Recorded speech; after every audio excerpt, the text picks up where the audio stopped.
welcome back to Glan Gors for round 6 of the BUKC 2020. 6 sprint races coming up for you, 3 lightweight and 3 heavyweight, the first of which will be lightweight. Lining up on pole for it will be Mr. Andrew Hunt of Kingston University, who seems to be having a little bit of trouble finding his number plate and transponder. Where are they? I don't know, Matt walked off with them, and that's all we know. So. Awful stuff. Yeah. Sort your team out. Alongside him is Lucas Sullivan for Oxford Brooks. Lucas, what's this about hashtag Make Formula Brooks Great Again? Well, ask Yui. They appear to know more about it than we do. I'll ask them I shall. Yeah, ask them about it. Especially Matthew Graham, he appears to be the one posting most of the stuff.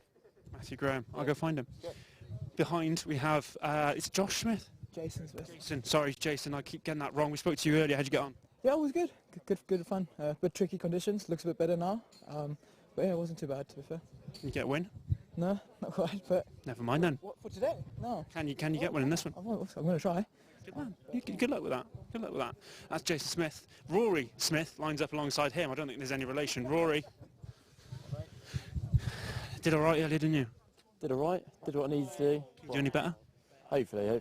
It keeps eluding me. I've had a win at the start of the year, and I've had always in the top 6, but it's just not quite been a win again. I believe in you. I'm just clearly not good enough. I'll see if I can do. Oh, don't say that. Nah. Don't say that.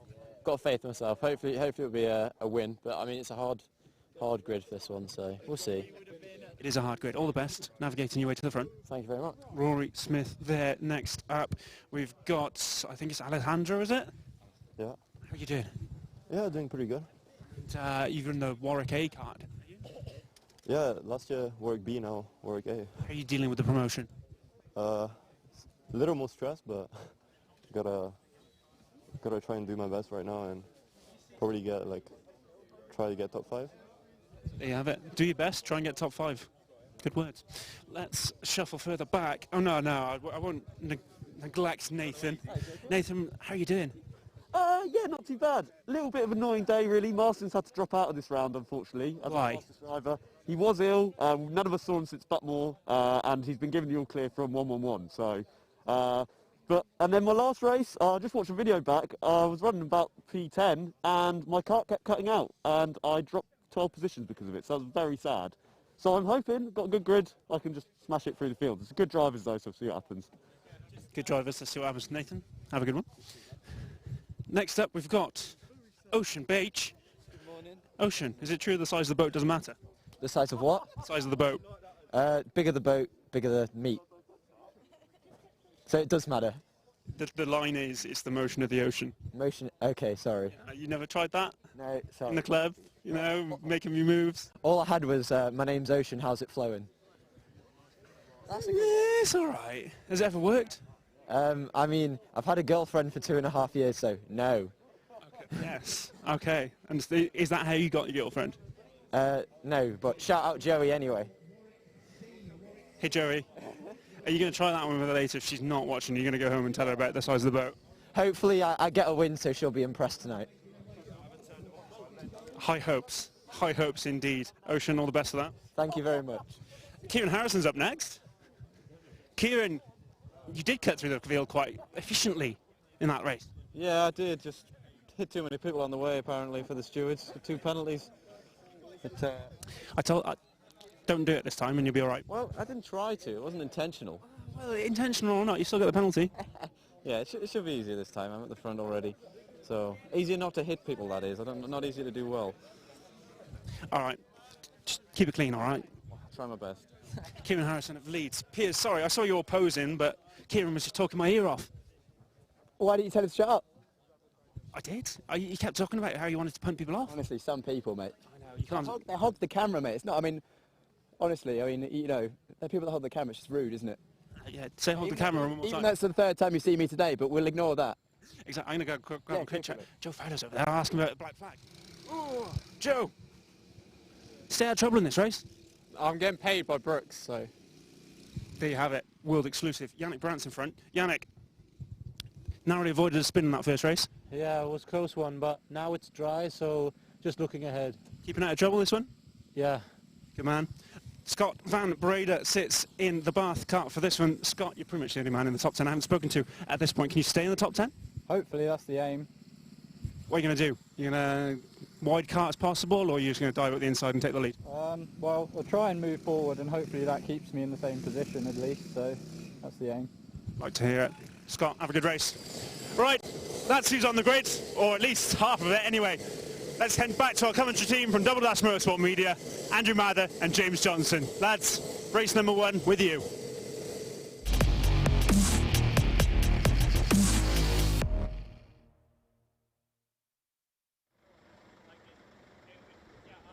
Welcome back, everybody. Let's kick things off with the grid for race 1 in round 6. Kingston A have had a driver change. Andrew Hunt will be on pole position alongside Lucas Sullivan for Brooks B on the front row. Rory Smith goes for Birmingham A alongside Jason Smith for Bournemouth A on row 2. Nathan Little goes on row 3 for Brighton A. Alessandro Bruzzoni for Warwick A. P6 on the grid. Ocean Beach, Manchester A on P7. Scott Van Breda for Bath B.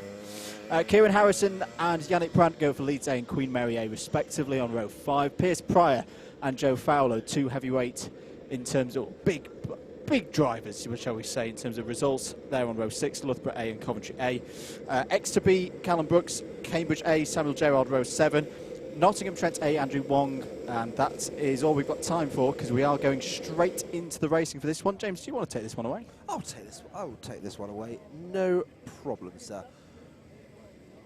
So yes, Matthew Santana starting on pole position. Sorry, Andrew Hunt even starting on pole position for Kingston A, and we are away. So Andrew Hunt getting a good drive out there, but it is the Oxford Brooks B driver, Lucas Sullivan, who takes the lead of this race initially. It's all good. There's a little bit of argy-bargy going on up towards the first corner. It looks like Andrew Hunt has actually fallen down to about 5th place. That's a terrible start there for the poleman. Ocean's in front of him, as is Rory Smith, and as is the number 10 of Alessandro Bruzzoni. So good start for him, coming from 6th place. It's Rory Smith in the number 4 cut of Birmingham A, and then we got Ocean Batch just behind him as well. So a clean start there. Oh, actually, just commentators, just to say that there is a man trying to push his car up the hill. Oh, contact between Bruzzoni and Bache there as Bache nips through and into 3rd, but I don't know whether that may be declared a bump and pass. We'll see in a moment, but end of lap 1. Sorry, James, for cutting across. Brooks B leading from Birmingham A.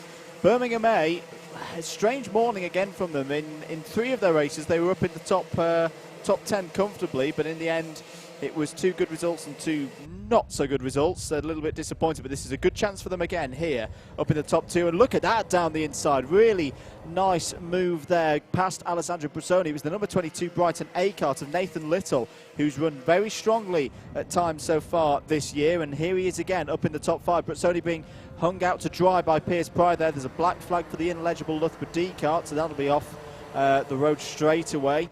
But this is really, really tricky. Just see there, Bruzzoni running wide, losing a position to Andrew Hunt.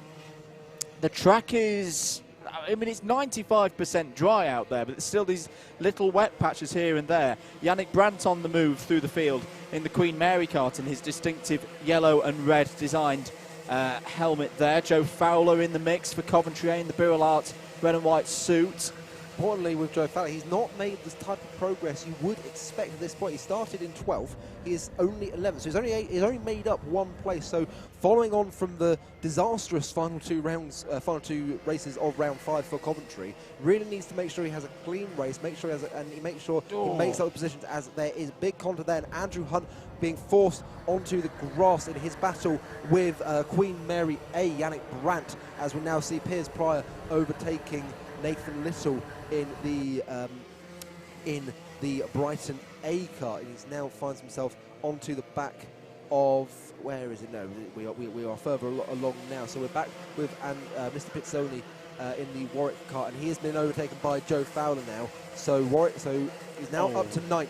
Is Joe Fowler. Change of lead. Sorry, yep. James. Change of lead. Rory Smith to the front. I did also see Colin get destroyed there. As side by side, Leeds A, Kieran Harrison and Piers Pryor from Loughborough, as it's all kicking up. There's a lot of previous race winners in this race. I have to say this is a very, very strong grid, but at the strong field rather. But at the front of it, Rory Smith leads from Lucas Sullivan. Ocean Bache now, the meme lord himself of the BUKC. We've got a meme lord and a meme king. The King's Matthew Graham, the Lord is Ocean Bates, and here he's having probably his strongest run of the year so far up here in the top 3. Darth Bates, I think we should call him, perhaps, an Emperor Graham. But, or other way around, however way you want to look at it. But anyway, it looks like Ocean now having a very good look at the back of Lucas Sullivan heading up towards turn 2. We've got the Loughborough D kart in the way after the black flag. It looks like Ocean going to send it down the ins. No, he's not. I thought he was. But actually, no. Here we go on the exit of Spoon. Bump, a little bit of contact there. Lucas Sullivan waves his hand in the air. He's not happy about something as he head down into the carousel. Good move by Kieran Harrison, nipping up the inside there. Leads past Manchester in an M62 battle there. Piers Pryor just sniffing around at the moment, being patient there in P5, and still Nathan Little holding it in 6th. It's absolutely brilliant stuff going on at the moment. Rory Smith still leads this race. He leads it by 0.4 of a second. The Loughborough D kart now getting in the way. So Kieran Harrison, who has to be said put in a brilliant defensive move on Piers Pryor, but the Loughborough D kart, the ineligible Loughborough D kart, getting in the way. This is why I don't like ineligible drivers. Loughborough D, get out of the way and let this race get on with it. Because, I mean, Rory Smith's loving this because he's running away with this now. But the rest of these drivers behind, you've got 73, he's not scoring points, he's in the way and spoiling this battle at the front of the field. This is where blue flags should perhaps be used. I'd just pull him off. Pull him off. Yeah. He's not part of the race. This is gifting the victory almost to. Turns in on Kieran Harrison. Turns in still in front. Andrew Mather next to me, untethered with rage right now. You can feel the heat flow through him. We need Emperor Batch up here to let the hate flow through you, boy. And actually, Ocean Batch is one of the main sufferers in that. With this back mark. Whoever is racing for the Loughborough D kart, firmly in the way. Obviously got a bit of pace about him, that has to be said, but racing instinct, evidently not. Piers Pryor up the inside has worked his way through very nicely. We've got a little tap up the rear from Nathan Little there. Still the ineligible kart getting it. Look at this behind. Blimey, like Yannick Brandt's coming into this, Joe Fowler's coming into this. But I mean, yes, it's very entertaining to watch, but I mean, Birmingham may have disappeared off in the road. We want to see this battle for being for the lead of the race, not being as, oh my goodness, Yannick Brandt playing risky games there, going around the outside. Joe Fowler trying to pick through as well in the number 1. Yannick Brandt's being forced out by Brazzoni now, who's keeping himself in there. For the record. But what's happened now? Oh, sorry, Andrew. Is Nathan Little being forced wide? Nathan Little was forced wide there by Sam Gerrard. We'll wait to see with that, but he was definitely forced onto the grass by Sam Gerrard.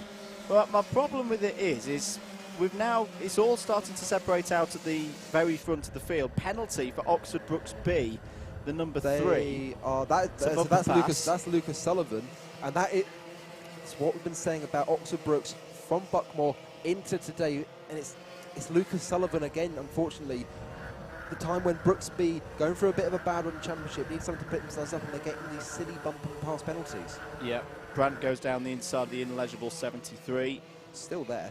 But my point is, all of this front pack is as one driver gets through past the Loughborough D driver, instead of having a nice pack all together that we can enjoy for the next 18 minutes, they're all now spread apart. We now have the Loughborough B kart running wide. Battle for second place, Kieran Harrison and Piers Pryor. 2 race winners, of course, this year already. Contacts warning for Alessandro Brazzoni in the Warwick A kart.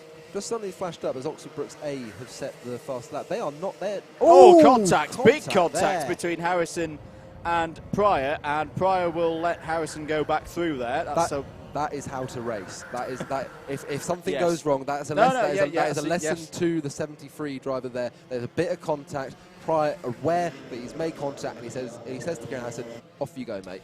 Oxford Brooks A are on the move. Daniel Burgess has just set the fastest lap of the race, 49.483. He's currently in 17th place, but that is from 30th on the grid. That's a very good first 8 minutes for Daniel Burgess. Oxford Brooks A, of course, having won this morning's round of the BUKC, and actually in terms of absolute scores, I know we're getting to that point of the season where we start applying drop scores and all the rest of it, but in terms of 6 championship rounds so far, the 5 main ones and the qualifiers, Oxford Brooks A have actually got the lead of the championship now.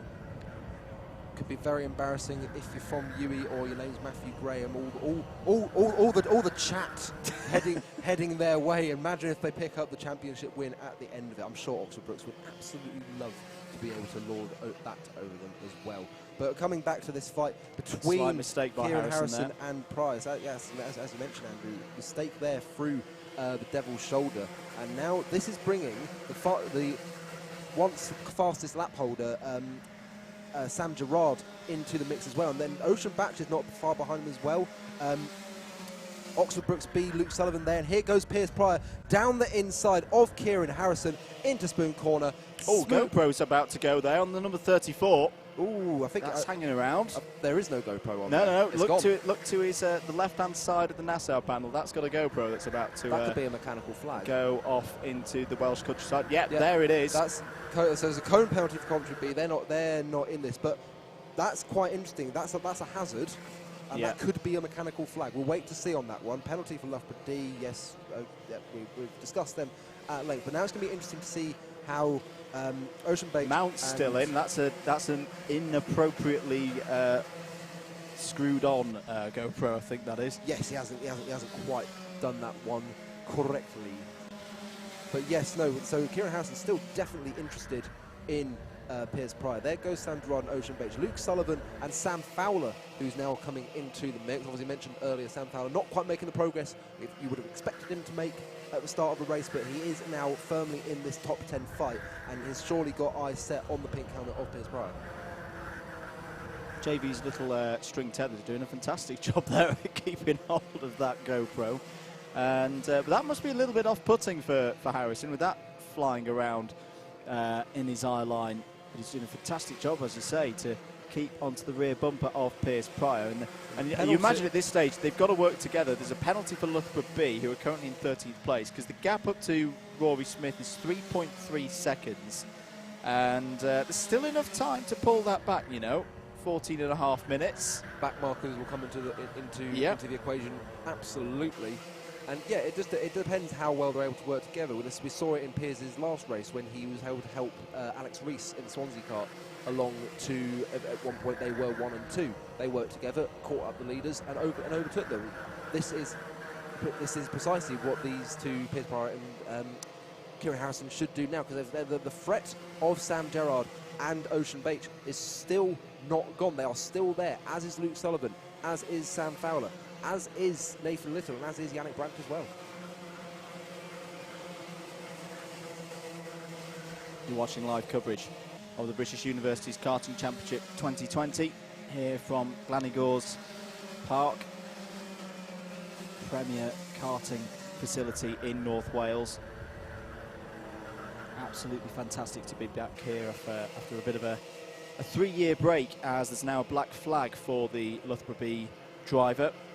Yeah, about all the contact warnings just came in, so that's not surprising. Meanwhile, we're now picking up this battle between Yannick Brandt and Nathan Little. So Yannick Brandt has overtaken Nathan Little on this lap. Nathan still very interested in the rear of Mr. Brandt, but we'll see what happens. Obviously, Yannick Brandt had a decent race in the morning. I think he eventually fell a little bit by the wayside in the end, but he now moves up into 8th place. Leeds A have just set their personal best lap of the race. They went a 10th quicker than Piers Pryor. As Warwick A now have a penalty, and so here we are then with the battle between Piers Pryor and not Nathan Little, Kieran Harrison. But no, we're back to the battle with Yannick Brandt and Nathan Little right up the backside of Yannick Brandt. You see the battles going on. It's got about 4 2x2 battles happening in this race at the moment. Meanwhile, the gap to the leader remains at about 3 seconds.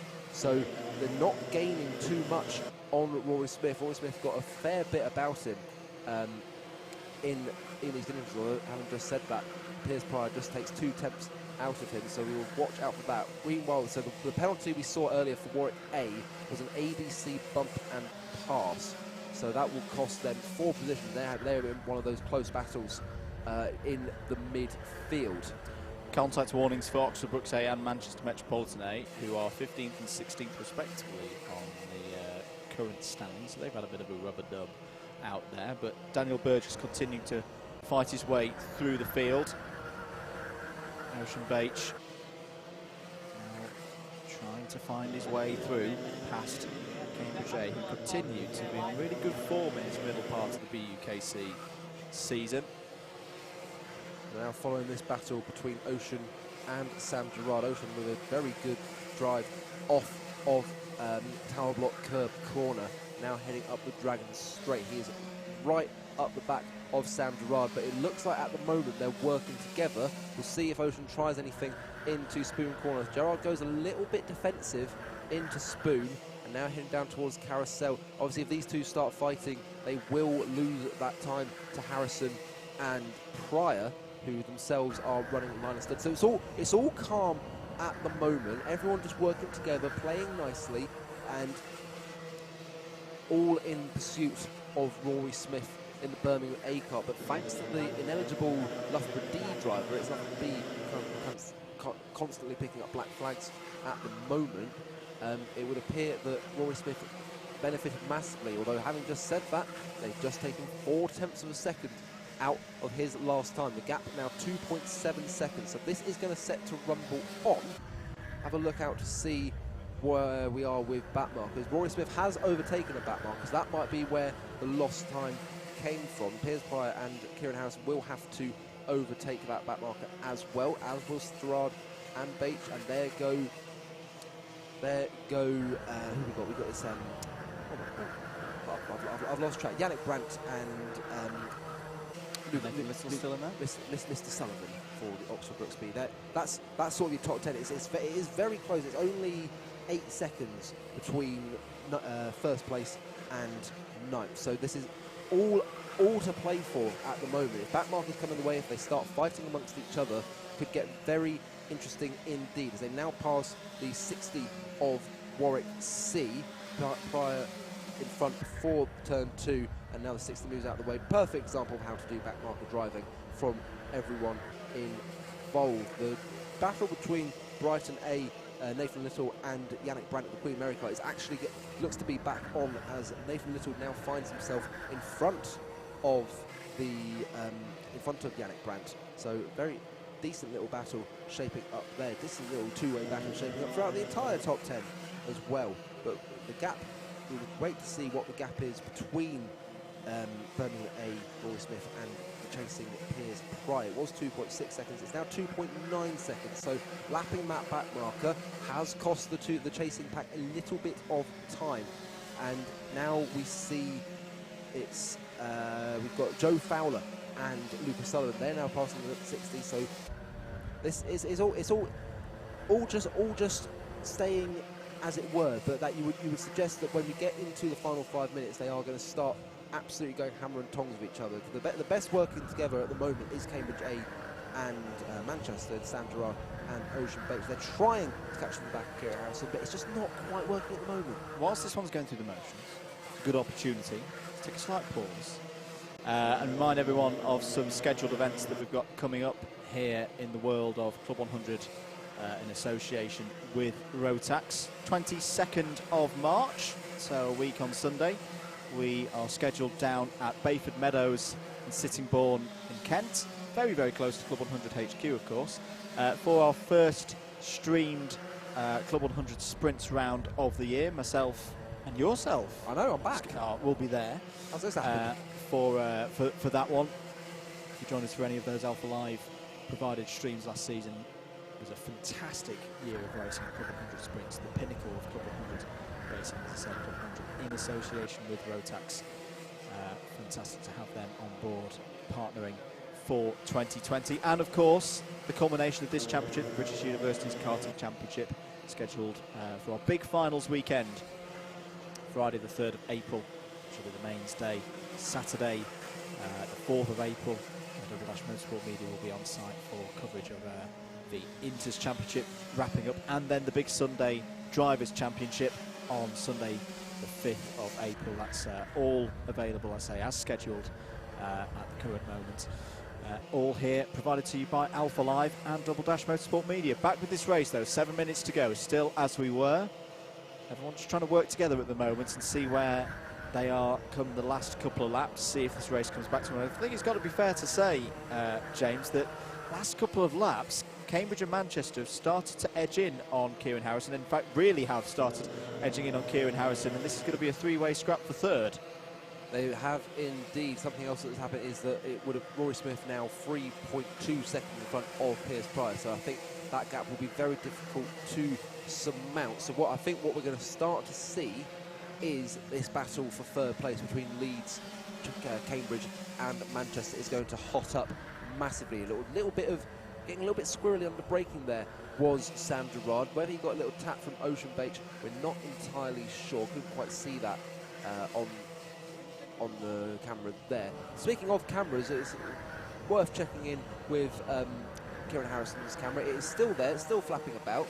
So there you go, use the tethers. Exactly. So, good move. There goes Sam Gerard down the inside. Oh, it's a little bit argy-bargy, and Ocean Beach has followed through. And actually, Ocean Beach sending it down the inside into the final corner. He gets now up into third place. Very nice, Ocean. Very nice indeed. And here comes Kieran Harrison on the fight back against Sam Gerard, heading up the Dragon Straight. Sam Gerard has got the inside line, so he'll be able to hang it out through there. But coming now into Spoon, goes defensive. Kieran Harrison to the outside, and he's surely going to get a very good drive on the way down towards the carousel. Is he going to send it down into the carousel? No, he thinks better of it.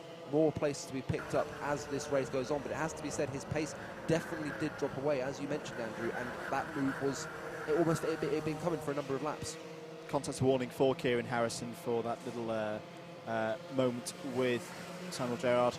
Bumper pass penalties come in as well for Sam Munro for De Montfort B, so that's an unfortunate bit of news for them. It's put as a bumper pass penalty. That will be 4 positions at the end of the race. Currently, where are they? Other than 15th, so that's right in the middle of the pack. The likes of Manchester Metropolitan, Bath B, BUKC and Coventry B will be beneficiaries of that one. Lead is still hovering around 3 seconds, by the way. We're keeping with this good battle over third place on the road. And just behind them as well, you just caught a sight of him there. Joe Fowler is on the move, and he's got Lucas Sullivan helping him along as well. So Coventry and Brooks working together. What is this? This is bizarre. We've got Coventry and Brooks cars working together. Well, it's important that because we're in Wales. Yes. Oh yes, absolutely. Everyone's so nice to each other down here. But no, I think it's the fact that as well, Brooks A, the favourites for these races. Okay, Loughborough A are up there, but Brooks A and Coventry, they're nowhere near where we were originally expecting them to be. Daniel Bird is okay. Yes, he's up into 12th place, but it's not quite where you would have thought. But it is decent points though. It's decent points from that 30th place grid slot, and they've got it out of the way now. If they can see this last 4 minutes out, then they'd like to get a top 10. Absolutely. But we've just had a note from Mr. House. Now, whether this is true or not, this could fuel the flame. Brooks even are further. paying him apparently. Sorry, we can't hear the grid interviews today. No, we can't. See, now it's all clear. I wonder what. Oh, penalty for Brighton A. So that's going to be them out the top 10. So that's Nathan Little who's got it's a contact one. So that would be one place come the end. And actually, here he comes then. So that extra little incentive, as there goes Kieran Harrison down the inside of Sam Gerard coming into turn 2. That seemed remarkably easy. That was very easy. What's that? Oh, okay, fine. But importantly, here is now Joe Fowler onto the back of this fight. So they've done all the sorting out. They've done all the gentleman racing. Yes, let's work together. All that. Here comes the prop racing, and we have 2 back markers in the way. Piers Prior has cleared. He looks nailed on for 2nd place. Rory Smith looks nailed on for the win. But who will take 3rd? That will be answered within the next 2.5 minutes. Joe Fowler has a little check over his shoulder. Sees Lucas Sullivan there, who's continuing to drive really, really well this season. I think Lucas has taken a massive step up in BUKC racing. I think that's Kezia Santoso just ahead in the Huddersfield B car, number 29, and just holds out to drivers right, lets all those leaders go through. Very good driving from Kezia there. 2 minutes to go. Fairly steady, probably the most steady race that we've seen so far today. And these drivers just waiting As I say, I'll leave it to the last lap. There is a little bit of traffic for them to deal with as well, which will be opportunities, will present opportunities to the likes of Harrison and Gerard and Fowler and Sullivan. Ocean Bates, we know how talented he is, how good he is at getting through the field. He just slots in behind the number 95. That was a good move there, because now we'll get a good run and a good slipstream. Kieran Harrison pulls to driver's right. He's blocked by Bates there.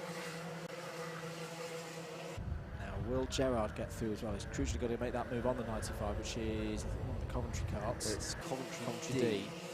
So they're through now, but Harrison has a little look. Bates goes defensive across the front. So this is as I say, Piers Pryor's gone. He's up the road. He's got second place. And fortunately for him, has nobody to help him in trying to close down Rory Smith at the front of the field. So who's going to take this third place in this first race for round 6? Side by side, getting past another back marker, which is that number 20. That's the 20 of Aston A. So yep. they've not had a good race on this occasion, and now Sam Gerard falling a little bit by the wayside because of that. And Sam Fowler now very much interested in Sam Gerard, heading up now to turn 2 and the spoon. One of the best overtaking opportunities on this track. Gerard goes a bit defensive, and Harrison is now in front of Batch. So Kieran Harrison moving back into third place. He lost it earlier on, but he is now back into third. We're waiting to see what happens with Joe Fowler and Sam Gerard. But this final lap will, similar to the last race we had with the victory for Swansea, this last lap could be incredibly exciting, as they will have to go for the moves if they want to move up in these positions. Rory Smith is still out there circulating. He's just crossed start-finish to start his final lap of the race. And here he is, just getting past the number 35, which is Warwick B. And, well, this really has been one of the most comfortable drives I think I've ever seen Rory Smith have in his years in the BUKC. He's always been a quick driver. He's raced Formula Fords as well, to a very accomplished level. Very quick driver indeed, and what has been a difficult season for Birmingham A, the form of Rory Smith throughout all of it continues to be very, very strong indeed. He's got a little bit of traffic to deal with. He's got a good gap to Piers Pryor behind. Just waiting for him to come round the final corner for another victory in the BUKC. Rory Smith and Birmingham A take race 1 of round number 6 here at Glan Gors. A fantastic victory for Birmingham A and a crucial 60 points for them in the Clubman's battle. Second is Piers Pryor. Good start for Loughborough A's round. Third, another good result for Kieran Harrison, who for me really has been one of the drivers of the season so far. And a fastest lap of the race as well on the last lap, a 49.048, ahead of Ocean Bates in 4th for Manchester A, Sam Gerard for Cambridge A in 5th. Joe Fowler did get his top 20 this time for Coventry A there in 6th. 7th for Lucas Sullivan and Oxford Brooks B, 8th. In fact, that's a hell of a drive. We didn't mention that. Max O'Shaughnessy from 33rd on the grid to 8th for Exeter A. Fantastic stuff from O'Shaughnessy, really showing for me that I would have had him in that A team a lot earlier than today, and he should be in that team for the final rounds at Clay Pigeon. 9th, Nathan Little, another good result for Brighton A, another team. So all of the 3 teams at the start of the day who were leading in Clubman standings up there in the top 10 in this particular race. Yannick Brandt showing strong form again in 10th place. Warwick A 11th, Oxford Brooks A 12th on the back of the grid as well for Daniel Burgess. 13th for De Montfort A. That's all their races have been in the top 15 so far today, so that's very good form from them. Newcastle B 14th, De Montfort B 15th, Manchester Metropolitan 16th, 17th for Bath B, 18th for Brooks C, 19th for Coventry B, and 20th for Bournemouth A, the debutantes this year. Field coming in then to get changed over for race number 2 of round 6, which will be the first appearance of the heavyweights in this one. Mr. Jacob Harris is down there, ready, poised, primed for the interview with Rory Smith. Ocean had a little chat with one of the club staff there. There's something with the steering there that he's just saying that he might want to check this one out. But a good race there from Birmingham A. Just the start that they needed after the disappointment of not quite getting the podium in Clubman's in round number 5. be sure that Jacob is ready to receive us down there. Piers Pride goes over, shakes the hand of Rory Smith. Two very accomplished drivers, not only in karting circles but circuit racing as well. Fairly lonely races for both of them. That one is, say, that Ocean Beach, Kieran Harrison battle. We're ready though to head down to Jacob and catch up with our winner from Birmingham A, Rory Smith. What a race that was to kick off the afternoon, and the winner was Rory Smith. Rory, you said on the grid that you've been waiting a while for this one. Yeah, it was quite nice. Obviously I got a second this morning, which was good, but not quite a first, and it's always nice just to get a first. I wasn't really sure if the guys behind me were catching me or not. I tried to have a little look every lap just to try and gauge where they were, but I think we were fairly match pace, so it was just a case of trying to manage that gap and get through traffic without running into anyone and getting any penalties sort of thing. So. And that you did. You had a pretty solid 3-second lead almost throughout that race. How did you manage that? Don't know, just got my head down. Didn't do anything particularly special, just trying to be nice and smooth, and yeah, nothing special to be honest, just drove around in circles. Can we perhaps expect to see the clubman podium for Birmingham A? Dare I say it? I really hope so. It just depends what the other boys can do. This morning we had Ben, it was on for a P4, and then unfortunately got tangled up, but it would have put us so high up and it would have been amazing for us. But I mean, at least it's a good start, so yeah, hopefully we can see a podium. A good start it is. Congratulations, Rory. I'll let you grab your stuff. Rory Smith there, winner of race 1 for Birmingham A. Right, pole position for this next one, unfortunately, is Jack Fisher. Jack, what are you doing? Well, have you learned by now not to give yourself the pole position? I got into the lead earlier, starting 5th. Yeah, and what happened then? Well, I went up the hill and there was two guys who were, I was starting 5th, the two guys on the outside just washed out in turn 1 as you get. Went up the hill, the two guys in front of me just went straight to the outside and I thought, there's a gap, stick my cart there, and yeah, I was leading it for a while, then yeah, got a bit battered after that and moved further down, but that was a strong grid I think, so we'll see how it goes in this one. If I remember correctly, I think Oxford Brooks ran a train on you, but you know, you can manage it in this race. Alex Gunn behind you for Huddersfield. Who's that over the other side there? Sam Gerrard, is it? Yeah, well, as I say, I think towards the front was a few quick guys, and then further back it drops off quite a bit from what I've seen who's in this race. So, I mean, you never know what can happen, but hopefully I'll be somewhere near the front come the end of it. Well, all the best for that, Jack. Yeah, wish you all the fortune in the world. Alex Gunn, I've spoken to today, so we're going to jump in with... But, oh, sorry, Alex. I spoke to you earlier. I don't want to know now. Do you want 2 interviews, do you? I don't want to know now. You're supposed to be in work. They're seeing you, slacking. I see how it is. How'd you get on earlier? Really well, yeah. Really happy with that one. Worked the magic, so... I'm basically Steve today carrying the team, so... I see. It's you that's... I did think about asking you earlier. I thought, no, we'll wait until after the race, then we'll see for sure. Yeah, we'll see after this one. Again, we'll just give it a good go and see where you end up, so... Good man, all the best for that. So now we will speak with Team Bath. Apologies for that. Huddersfield demanded the attention. Who have we got here? Sam Baxter from Barfay. Sam, how are we doing? Yeah, good, thank you. Yeah, good race this morning. Came 5th, so hopefully I can go for a win here, I reckon. Well, you're starting 5th here. It's almost as if it was a qualifying session. Got a couple of quick guys around you, though. Are you worried about starting this high up? No, I started 4th this morning, got biffed off down to 20th and came back to 5th, so I think I got the pace, so yeah. This man here, one to watch, I'd say. So, yeah. Sam, have a good one. Yeah, thank you. Sam, back. I'm going to chat with heavyweight champion Harry Farnhill. If we just squeeze these guys out the way. Harry, can we get a second win of the day for UWTSD? I don't know, mate. See how it goes. It's a good circuit though, but I don't know. We've only had the one Welsh winner, so 2 Welsh winners actually. Come to think of it. Can you make it a hat-trick? I don't know. Yeah, see what happens. You haven't won this year, have you, Harry? I've had a bit of a bad season this year, to be honest. What happened to our heavyweight champion? I don't know, mate. It's not going great. But you're like Anthony Joshua in the first Ruiz fight. You get the belt, and then all of a sudden. Yeah, curse, isn't it? Yeah. Let's have a Joshua Ruiz 2 kind of performance from you, please. All right. Yeah, see how it goes. Good man, Harry Farnhill there, captain of the UWTSD team. Let's wander further back and try and find a university who we haven't spoken to so far. And I'm struggling off the top of my head to think who we haven't spoken to. So let's go in with the 22. Who have we got here? Nathaniel Golin. Now, We've spoken to Brighton, but here I am on Sunny Side Pod anyway. How's your day going? Not great, not great.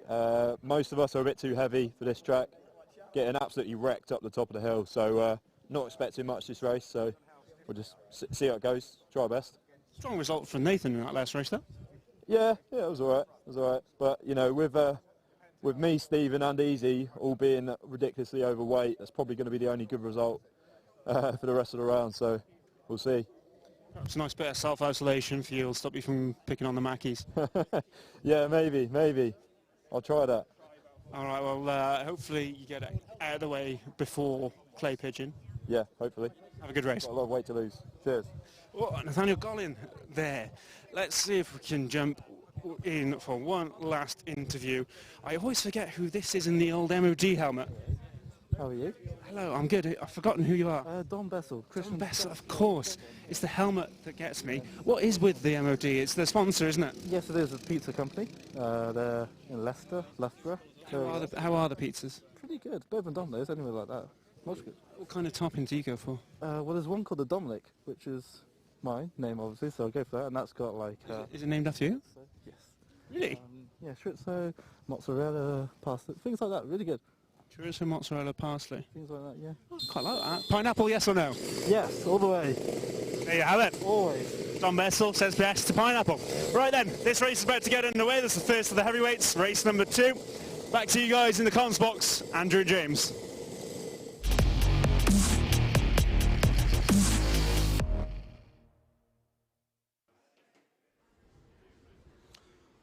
Welcome back to GYG from the perspective of the BUKC. We're ready with a grid. So on pole position, we have Jack Fisher and alongside with Leeds A, and alongside him it's Alistair Senior in the Cambridge A car. Row 2 to Alex Gunn in the Huddersfield A and Harry Farnhill in the Trinity A car. Row 3 is Barfay with Sam Baxter and Newcastle A with Aaron Foster. Birmingham B, Ethan Herford and Queen Mary A are 7th and 8th respectively. And then on to row 5, we have Loughborough C, Matthias Reed Simpson and Josh White for Birmingham A. Row 6, Bath B, Juan Maria Jorge and Manchester A, Michael Gree. Brighton B, Nick Hicken and Callum James. Oxford Brooks B are on row 7.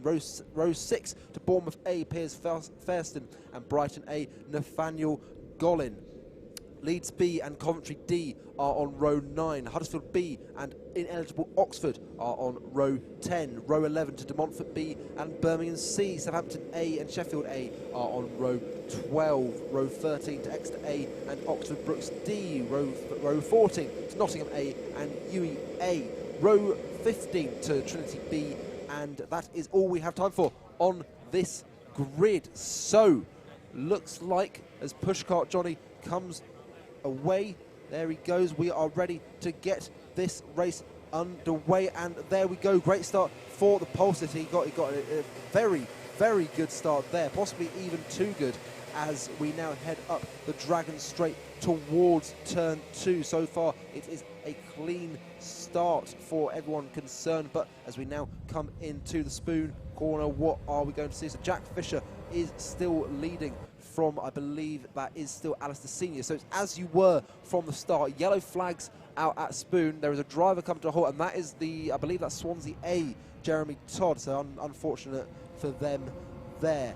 Heading now down into compression, and then the Devil's shoulder or elbow. I can't quite remember. Elbow. There we go. So into the Devil's elbow. It's all relatively clean at the moment. No major incidents to talk about. Although, as I just say that, there is a driver come to a standstill some point on the track. In fact, it was someone got caught up in the incident with Swansea A. As they cross the line, it is Jack Fisher leading from Alistair Senior, leading from Harry Farnhill, and then we also have Alex Gunn in there as well.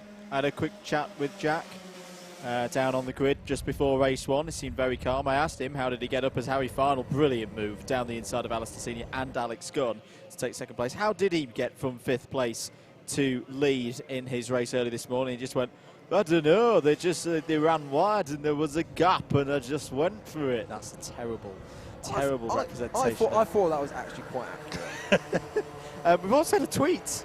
We've got a tweet at Double Dash using the hashtag BUKC2020. It's a guy called Howard. It's the first time he's tweeted into us. And he said, nice try from Rory Smith from @UBMRC to win race 1 of round 6. I don't have to be hashtag not biased if I'm not in comms, right? Well, I've replied, I don't know what I'm more shocked by, the blatant Birmingham bias or the fact that Howard Mitchell's Twitter account is actually active. Alex Gunn up the inside of Alistair Senior for another position, and look at this, that's Sam Baxter getting involved. He's had a really good day so far. He was fantastic in his first race for Bath A. Now down the run into the carousel. Michael Greaves in this one as well for Manchester A. He's got past Sam Baxter, so Alistair Senior doing very good defensive driving at this stage to keep hold of about P3. There's P4, down to P4 now, but he has got Michael Greaves and the other driver involved there as well. Sam Baxter obviously involved. So now we've got Harry Farnhill coming onto the back of Jack Fisher. Jack Fisher, who's been leading this race. It's the second time he's led a race today. But now we have the heavyweight champion of last year, Harry Farnhill, coming in. And it has to be said, Alex Gunn looking very interested, going down the inside into Spoon Corner. He thinks about it, he tries it, but good braking, good defence from Harry Farnhill into Spoon. He hangs on to the position 4 now, but Alex Gunn almost came so close to winning the last race of round 5. He's in a much better position this time around to challenge for the lead of this race. Birmingham have just had a track limit warning. They cannot afford to waste this opportunity. Oh, his Fisher was wide there, and that's the opportunity. That is all the opportunity for Harry Farnhill, a driver of his calibre, to need to just get through. And Alex Gunn's going to go through as well, so Huddersfield go past Leeds, and unfortunately Jack Fisher drops 2 positions there. Good few laps in the lead, still in a decent position. Unfortunately, Leeds A down to 3rd place. Birmingham A, this really intriguing battle between themselves and Leeds A, as Manchester A and Michael Greaves has a look down the inside of Fisher. Alistair Senior and Sam Baxter going side by side into the carousel. This clubman battle, Leeds versus Birmingham, they've already done one race in this round where they've both been up in the top 5. You've got this one as well where they're both in the top 10, but Leeds have that edge at the moment in terms of them being 3rd place on the road. Birmingham may have to get a good result, I feel, from this race. If they're going to get control of this round, get more control than they had of round 5, and get a good result out of it, they cannot afford to get any penalties. And getting track limit warnings at the early stage of the race, it's not really what you want, is it, James? Absolutely not. You don't want a hashtag non-biased as well. But there we go. We are now coming up into turn 2, and there goes the Birmingham A driver down the inside of Sam Baxter, and he now moves up into 6th place. He's got Alistair Senior, who's doing, it has to be said, doing a very good defensive drive so far, hanging on to as many places as he possibly can, doing Cambridge A a really good favour so far. Cambridge A, another team that's sort of gone a little bit missing in round 5, so we'll see what happens to them in round 6. But at the moment, Alistair Senior doing a very good job. We're only 5 minutes into this race, but he is hanging on to positions and hanging on to them well. Is indeed. Just to mention, Coventry A not in this one. Loughborough A also not in this one. Brooks A not in this one. And Exeter A are though. So where have they come? They did start 25th. They're up in 20th at the moment. So they're making some progress. Callum James as well, sorry, is getting involved in that fight with Alistair Senior for 5th. Meanwhile, at the front of this race, we have got Alex Gunn properly hunting down Harry Farnhill, as Sheffield A have just picked up a penalty. Let me know what that was for in a bit. But we now come into the snake section of this track. The S's, the Devil's Elbow, whatever you want to call it. It is a very tricky and challenging low-speed sequence of corners. Meanwhile, Michael Greaves is now in front of Jack Fisher, so change there for 3rd place as Harry Farnhill sets the fast lap of the race by just over a 10th on Alex Gunn. So very close fight going on here. This isn't a case, it's a similar thing here for Alex Gunn compared to his last race, where he's catching them up. Once he catches them, all of a sudden he's just not quite able to pass them so far, but he's got just over 18.5 minutes left to go, so should be a very good little 4-way scrap for the lead at some point. Remember, we all have back markers coming into it at some point. Jack Fisher's still definitely interested. He's not lost them in the same way he did in his first race when he led in that one as well. So it's very interesting to see what happens during the course of this race in this fight for the lead. I mean, we are at the stage of the season now. We do talk about championship. Leeds A currently in a nice position in Clubman's in terms of, I mean, if you consider, if you give everyone 2 drop scores, as Cambridge A have just dropped to 7th place, so that's Birmingham A and BUKC B up to 5th and 6th respectively. You know, they're in the good position at the moment, that they've got some solid scores already on the board. 232 points is what I have them on if you disregard their drops, compared to Birmingham, who are on 229. Good scrap going on here with Alistair Senior trying to hold off Loughborough C and Bath A.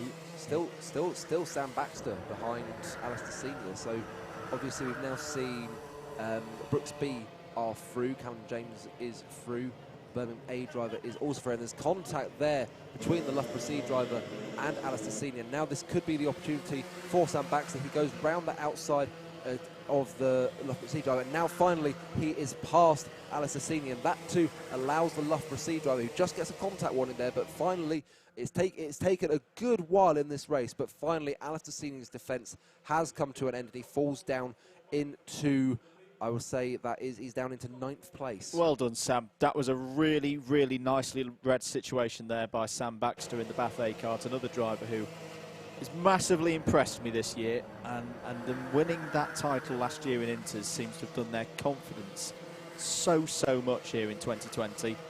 And Bath A again showing strongly here, showing that they are worthy of that Premier's position. 16.5 minutes to go here at Glan Gors. Race 2 of the 6th round of this year's British Universities Karting Championship. Andrew Mather and James Johnston on commentary duties for you for Double Dash Motorsport Media. Good scrap going on here. It's now a 3-kart battle, 4-kart battle for the lead. And Harry Farnhill not quite got the pace at this stage of the race. Alex Gunn still there in second in the number 8 Huddersfield A kart, but Michael Grebe right in this battle now, and he is pulling Jack Fisher with him. I don't want to be hashtag biased on heavyweight drivers, but there is something about these heavyweight races. There always seems to be big scraps going on in these races. We're seeing it again here for the lead of this race. 4 karts all going for it in the battle for the lead. It's fantastic to see. It's all clean, and it's just brilliant. Right. BUKC B have got past Birmingham A for 5th place. I don't know if we'd mentioned that one. So as it stands for the Clubman battle, if the race was to finish like this, Leeds and Birmingham would be tied on points. Down the inside, here comes Michael Grebe on Alex Gunn for 2nd place. He's going to try to Gunn off. Gunn off into the green stuff there. Has he recovered? Yep. Just about, but he's lost 2 positions as a result of that. Now the question was, I couldn't quite tell from the angle that we had there whether Grebe forced him off or not, or did Gunn just kind of concede the position but cut the corner. Be interesting to see how that one's judged. It's good news for Jack Fisher though, because it promotes him up to 3rd. Absolutely, yes. I remember when I was here 3 years ago racing in the endurances, and I probably just through lack of talent, but I found myself going off that corner quite a few times over the grass. I think it can just come down to a little bit of a mistake from the driver. So obviously we haven't seen it in intricacies what's happened there, but I would suggest that it was the only option for Alex Gunn to just take it across the grass. He's still in this race, and he will come back into it. I'm confident as that, as it's a black flag for Brighton A. They've been picking up a number of penalties, warnings throughout this race. But yes, no. Unfortunate for Alex Gunn, but I'm confident he'll be back in this race very soon. I think that's for contact with Queen Mary A, because Queen Mary A unfortunately have fallen all the way to the bottom of the order. Take-out penalty, as you say there, for Brighton A. I do fear that Brighton A's Clubman challenge, where they were in 3rd place at the start of proceedings here today at Glan Gors, is starting to fade. After round 5, they were down to 5th place, having been overtaken by Sheffield A and BUKC D. And here goes Grebe down the inside, James, and gets past Harry Farnhill there. So great move by the Manchester A driver, who's coming off the back of an exclusion. Had a bit of a bumpy time in his last race. but this is just the kind of response that that you'd be looking, James, from a driver of Michael Greaves' calibre. Absolutely, I remember him last year. Every single time we put our fastest driver out, he was out there as well, and always just found a way to make sure that we didn't end up with a good result and couldn't end up anywhere near the Clubman podium. So he's a fantastic driver, and it is brilliant to see that after what's happened in his first race, the exclusion, coming off the track, causing an incident, he still goes out there and he's still able to put a decent race together and currently finds himself leading, although the fact of the matter is that Harry Farnhill is still incredibly interested. Jack Fisher still incredibly interested in the leader's race, and Alex Gunn will come back into this race before it is run. You never know, with just about half of this race to go, as Greaves goes a little bit defensive there. Farnhill as well. Fisher just holding the line. Oh, look who it is. It's my favourite driver. It's Matas. There we go. Coventry B fighting here. Is that against Birmingham B? No, it's against Newcastle B. So Newcastle B have just got past Coventry B, and I massively disapprove of that move by Mr. Ben Hinchcliffe, overtaking my favourite Lithuanian rapid driver. I thought you were about to say Lithuanian rapper. He's a talented boy who, for all you know, he could do a bit of dabbling in the rap game on the side of the BUKC. 12 minutes to go. Still this your lead trio. Michael Greaves for Manchester Rain, the 26. Fisher's got a run here. Oh, now that's a bit rude. That's very rude. Not like Harry Farnhill at all to chop across the front of another driver like that. That wasn't cricket. Yes. That was not cricket at all. Still as they were 1, 2, 3, and Alex Gunn's coming back into this as well. What have I been saying? You told you Alex Gunn would come into this, and that little cheeky move, I would be surprised if he doesn't receive a little contact warning for that, but at the moment it looks all good. But yeah, no, this four-way scrap definitely back on Michael Greaves. He's got a little bit of a gap now, and I think it's all just about. It's like one thing that doesn't ever seem to really factor in for a BUKC race, but it is worth mentioning the fact that a lot of these guys will have been up early in the morning, and now we're later into the day. Tiredness does settle in, and just getting a little bit lazy behind the wheel. So that might have been what Harry Farnhill did on the exit of Spoon there, and that led him to get a bit rash going across the front of Jack Fisher. But now it looks like he's recovered from that little episode and is now properly onto the back of Michael Greaves, heading through the S's section. Wait to see them come through Tower Block Curb Corner, and it is right up his bumper, heading up the Dragon Straight. We've got a back marker who will come into play at some point. Not entirely sure who that is. That could be Queen Mary A, it could be Brighton B. It's Brighton B, so we'll wait to see what happens here. But actually he does a fantastic job in getting out of the way. That is how to do back marker driving. Well done, that man. Just lying, there's a helicopter flying over circuits. That crikey, scared the living things out of me. Crikey, it's the GYG Rozzers. It's the police helicopter for North Wales has just got over the circuit. You didn't see that on the street, never mind. There's the number 9. This is Stefan Kessler, isn't it, who's had a bit of a torrid day so far. And he's on a drive here from the back of the field, having started 27th, now up to 10th. Close down. Also, Jones. sorry Andrew, there has been a change to third place. Alex Gunn now in front of Jack Fisher. So we'll just see them heading up the hill. It is still Michael Greaves leading, Harry Farnhill second, but now it is Alex Gunn who occupies third place. And as I said, here he comes. He is back involved in this race. Absolutely. Move's just been done by Sheffield A. Winners in Clubman's this morning in round number 5. They're now up to 12th place. It's Callum Barnett's driving for them at the moment.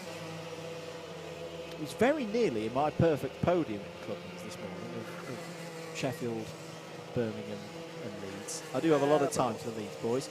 And talking of that, there's Leeds B car overtaking a Birmingham car. Here we go. So Leeds B, the number 21, Bradley Weems, has got that move nicely done on Birmingham B.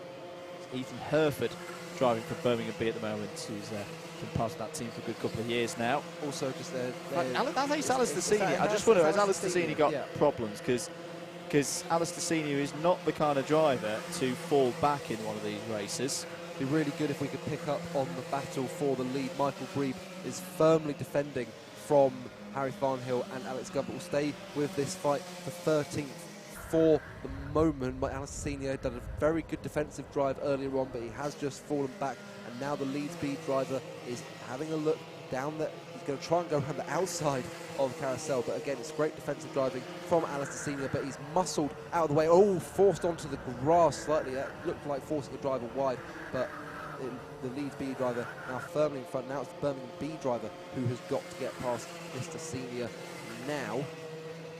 So Ethan Herford trying to find his way through. You have a story about Alistair Senior. I may have had some contact with him last time I raced around here, and came off much more than worse. Oh dear. It was on this very run up to, it was in a non-championship race, it was in a bit of a banter race, but yeah, I did get put into the weeds. Yes, I've not forgotten Alistair. No. 7.5 minutes to go. Here's your lead battle. Michael Grebe ahead of Harry Farnhill and Alex Gunn. Jack Fisher still there. He's not out of this one yet. I think we just caught a sight of 36 of Swansea A, Jeremy Todd. It's a shame for Jeremy because he had problems early on in lap 1, didn't he? But has had decent pace across the course of the last 20 minutes or so. Yes, indeed. But anyway, Stefan Kessler's just at the fastest lap of the race at 49.493 for Nottingham A, and he's got a couple of karts in front of him as well, so it's a good opportunity for Nottingham A to get up a little bit higher in the top 10. That's half a second faster than the next fastest lap. That is fantastic. Actually, no, sorry, I'm looking at the last lap. Never mind. Still very quick. Still very quick. He's still very quick. But anyway, coming now through the Devil's Elbow, it is still Michael Grebe leading from Harry Farnhill. They are behaving amongst each other, but I get the feeling that this isn't coordinated. Ooh, wide there for Michael Grebe, so we'll see what happens coming up the hill. Alex Gunn, as I predicted, firmly back in this race. It's just a shame that he had that little escapade across the grass, but just see there, Harry Farnhill having a little look up the inside. Now Alex Gunn is going to have a decent drive, and Bath A have got a black flag. That's unfortunate for them. But now heading down towards the carousel, Michael Grebe having to go defensive on Harry Farnhill, and he stays there for the moment. Yeah, I think the Bath A penalty, the takeout black flag, is for contact with Loughborough C because they've just fallen down 4 positions. Nottingham A have taken advantage of that though. They've got up to 7th place. Traffic now for the leaders. This is a very intriguing point of this race with 6 minutes or so to go, and can Michael Grebe get back through side by side? Grebe and Farnhill, chance for Farnhill into turn 1, but he folds in behind. Gunn's still there. 1, 2, 3, 4, 5, 6 of them heading up now. This is a battle for position. This is all over about 27th place. Huddersfield B, the 29. Bournemouth A, the 98. Sorry, 92. Get my numbers right. Andrew, the 92 of Bournemouth A in there. Michael Grebe still at the front of it all. He's managed this very well. The 22 of Brighton A got chopped across the front of there.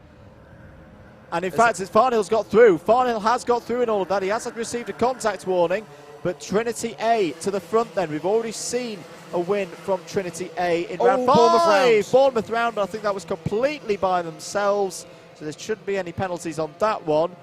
And Alex Gunn still there in 3rd, so they got through that traffic. 4 minutes and 50 seconds to go. Jack Fisher could have made really good progress through that, but unfortunately it looks like he's suffered more than Michael Grebe, more than Harry Farnhill, more than Alex Gunn. So it's now as a penalty for Bournemouth A, so they've obviously had contact with... Spin under yellow. Spinning under yellow. Interesting, that one. Didn't see any yellow flags, but there we go. So anyway, Harry Farnhill regaining the lead. What's going on here? That's the number 13. It's a Southampton A cart. It's Ocon Verstappen all over again.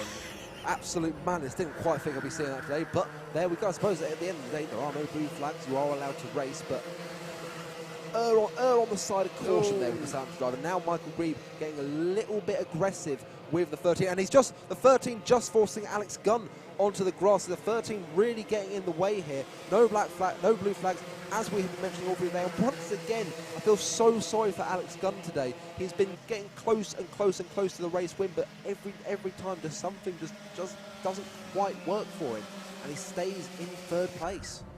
Someone somewhere is playing the Sebastian Vettel Blue Flag song, but to no avail here. They've just got to get on with it. Number 13. And this is the trouble because for Southampton A, you know, they are fighting for position. Brighton A, that is 4 position just behind them. Number 22 with Nathaniel Gollan, the wheel of the Brighton A kart. It's Carlos Guilherme Borgetto driving for Southampton. This has all just harmed Alex Gunn's quest for the lead of this race. He's going to send it down the inside of the tower block curve corner, but still 13 not giving up, and now he lets Alex Gunn through. And for me, I'm not too worried by that. The back marker, yes, he's a back marker, but he's not obliged to get out of the way, and he's just going about his racing. When the time has come for Alex Gunn to get down the inside, he's let him through. But he's obviously got to be in. Bichetto's obviously got to be interested in the drivers that he's racing, such as Brighton A, who are now onto his rear end. Our Jack Fisher, good move there down the inside. He gets through the traffic now. We should give a shout out to Callum James. He's had a very quiet race, but he's here 5th place on the road. Bit of a lonely spot, but picking up some good points. Nottingham A's progress and Stefan Kessler. This great drive from the rear end of the field. He's now up to 6th place. He's got past Josh White and Birmingham A. As we come to the closing stages of this second race of the 6th round, the BUKC 2020. Well, you can contact us at Double Dash MM on Twitter. Use the hashtag BUKC 2020. Get your questions in. There is the number 3 of Oxford Brooks B. Callum James is paced like at the moment, 50.013, a little bit quicker in 3rd and 4th place, but unfortunately the gap is quite large. It's 4 seconds. Penalty for Matas. Oh. Matas is forced to drive a wide, so Coventry B will be demoted some positions at the end of this race. Just checking through to make sure that Oxford B haven't been to the penalty in this race, and the good news is they have not. So this is a good drive for Callum James, and it's good to see Brooks B returning to the sort of form that you would expect. But here's your leader onto the penultimate lap. He's got a 7/10 of a second gap back to Michael Grieve in the Manchester A kart. So it's all looking okay for Harry Farnhill at the moment, and also there are no back markers within the striking distance between now and the end of the race. Michael Grieve will obviously remain interested in Harry Farnhill, but I think he's got to hope for something drastic to happen for this to not end up as a Harry Farnhill victory. Not long to go then. Less than 60 seconds. Drivers will see the last lap board this time around. Contact warning for the number 31 of Bath A. Remember they had a black flag. Fell down to 19th place. Gap down to just 0.4 of a second, so it's one of those things you feel like if one more lap Michael Grieve could have it. I mean, obviously the race isn't done yet, but it just... Oh, no, he's gone for it! He's gone for it! Well, okay, so that shows what I know. So Michael Grieve down the inside of the carousel. Now Harry Farnhill has got to... He's going to switch back into the carousel. There's... Oh, argy-bargy contact. What a move! And Harry Farnhill what a move that is! Down the inside. Gets the lead back, and fantastic racing, fantastic opportunistic racing there from Michael Grieve to get the position in the first place, but even better from Harry Farnhill to get a brilliant switchback. It's not over yet at all, but we are coming into the final corner of the race, and here goes Michael Grieve down the inside. He forces him wide, and Michael Grieve crosses the line in first place. However, Andrew, there was the signal of I am number 1. I'd be surprised if that one stands. But what a comeback. Ooh. If that happens in the Formula 1, the internet explodes. That was a brilliant last lap. But at least provisionally with a capital P and an R and an O, V-I-S-I-O-N-A-L. Yes. Manchester A win. Trinity A second. Huddersfield A third, Leeds A fourth. That's a crucial result. Oh, there's a very happy driver there. That's the number 28 Oxford driver, and that's their one eligible score of the day. Oh, the driver name's not in the thing, so I can't do the shout out. Good to have Oxford. Missed them out last time. Oxford Brooks B finished 5th. Strong run from Callum James. 6th for Nottingham A, 7th for Birmingham A, 8th for Birmingham C, but I think that's an eligible driver. Yes, it is, because it was Benjamin Gors. 9th, Brooks D. 10th for Sheffield A. Another good result for Callum Barnett, I think it was. Yeah, it was. In that one. 11th for Loughborough C, which was Matthias Reed-Simpson. Good drive from him. 12th for Leeds B. Bradley Weems getting more good points for the West Yorkshire team.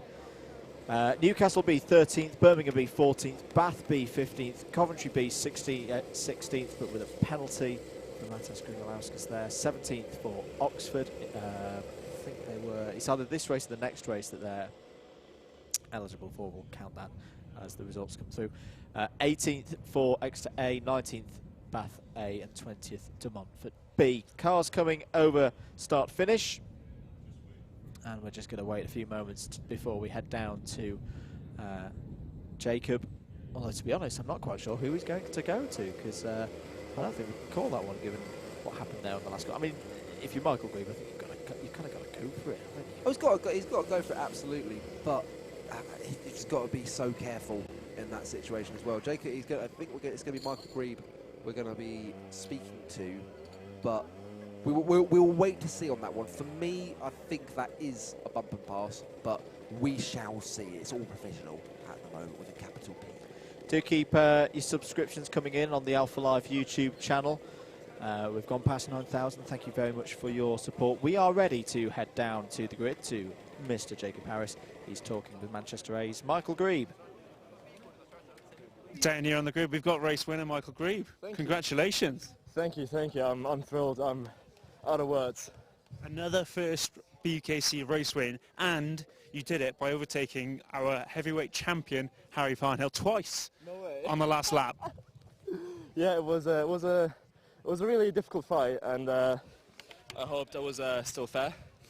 It was really fun, and I don't know even know what to say. Well, the official line from the stewards was no one saw that pass clearly enough to definitely give a penalty. How did you see it? Well, I think we were pretty much side by side, even though there was contact. We were side by side before the chicane. So I don't know, I think it's a difficult situation. I mean, I've seen this overtake quite often today already.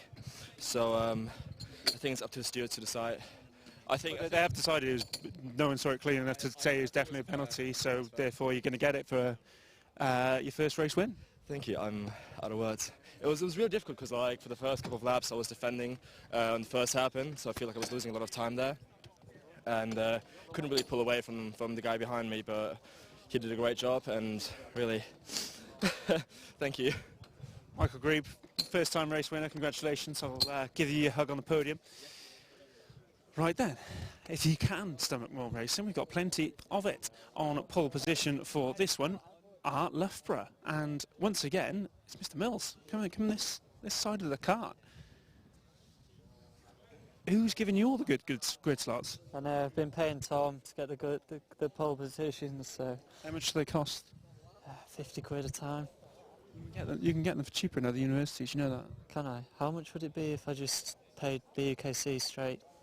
Oh well. Come see me afterwards. Okay. Cool. Have a good race. Nothing untoward going on here.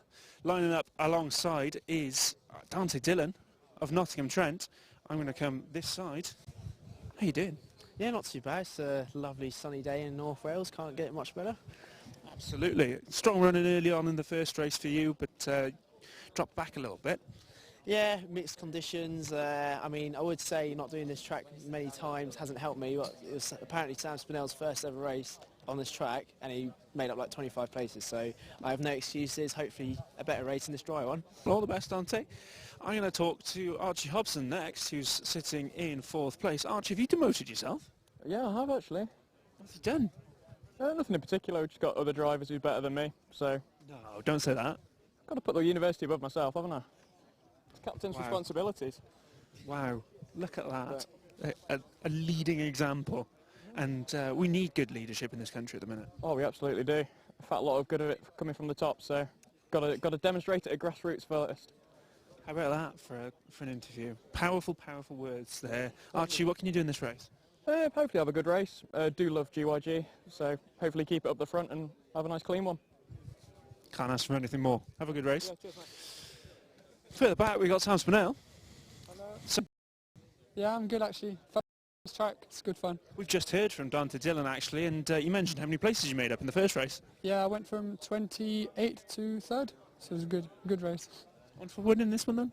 Hopefully, if I can get used to it in the dry, because it was a bit wet. But yeah, we need some points, so try to go for the win. You do need some points. What's happened, Sam?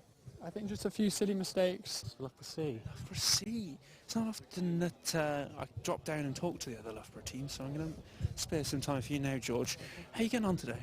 Yeah, not bad. We had quite a good morning, but it's my first time here. Fantastic circuit, beautiful track. Yeah, and it's hard to learn a track in changing conditions, so I'm just here to have fun, really. Yeah. Yeah, lots of GYG virgins knocking around, but are you enjoying it at least? Oh yeah, fantastic, yeah. Best track on the calendar. It's not the first time we've heard that today either. And what can we expect to see from you in this race? Not to lose too many places. If I end up near the back, I'll try and help Millsy out because he's on pole. So. Okay, stay within the rules though, all right? Stay within the rules, George. Right, we're going to grab one last interview and we're going to jump in with Aaron Leishman quickly. Aaron, I was just saying I haven't spoken to anyone from Newcastle today. I hope you don't think I'm avoiding you. No, it's all right. I do love you all. Thanks. How are you getting on? All right. Went from 19th to 8th in the first one, so looking to do the same again. Just get up into the top 10, that's all. Had a bit of a nightmare on points because we had a few takeouts and that, but apart from that, it's been all right. You've been keeping it clean yourselves though, right? Yep. That's the main thing. Have a good race. Cheers, thanks. Aaron Leishman there of Nottingham. I won't say Nottingham again. It's Newcastle University. Right then, this is race 3 of the afternoon, round 6 of the BUKC 2020. New commentary team with James Johnson and Andrew Mather.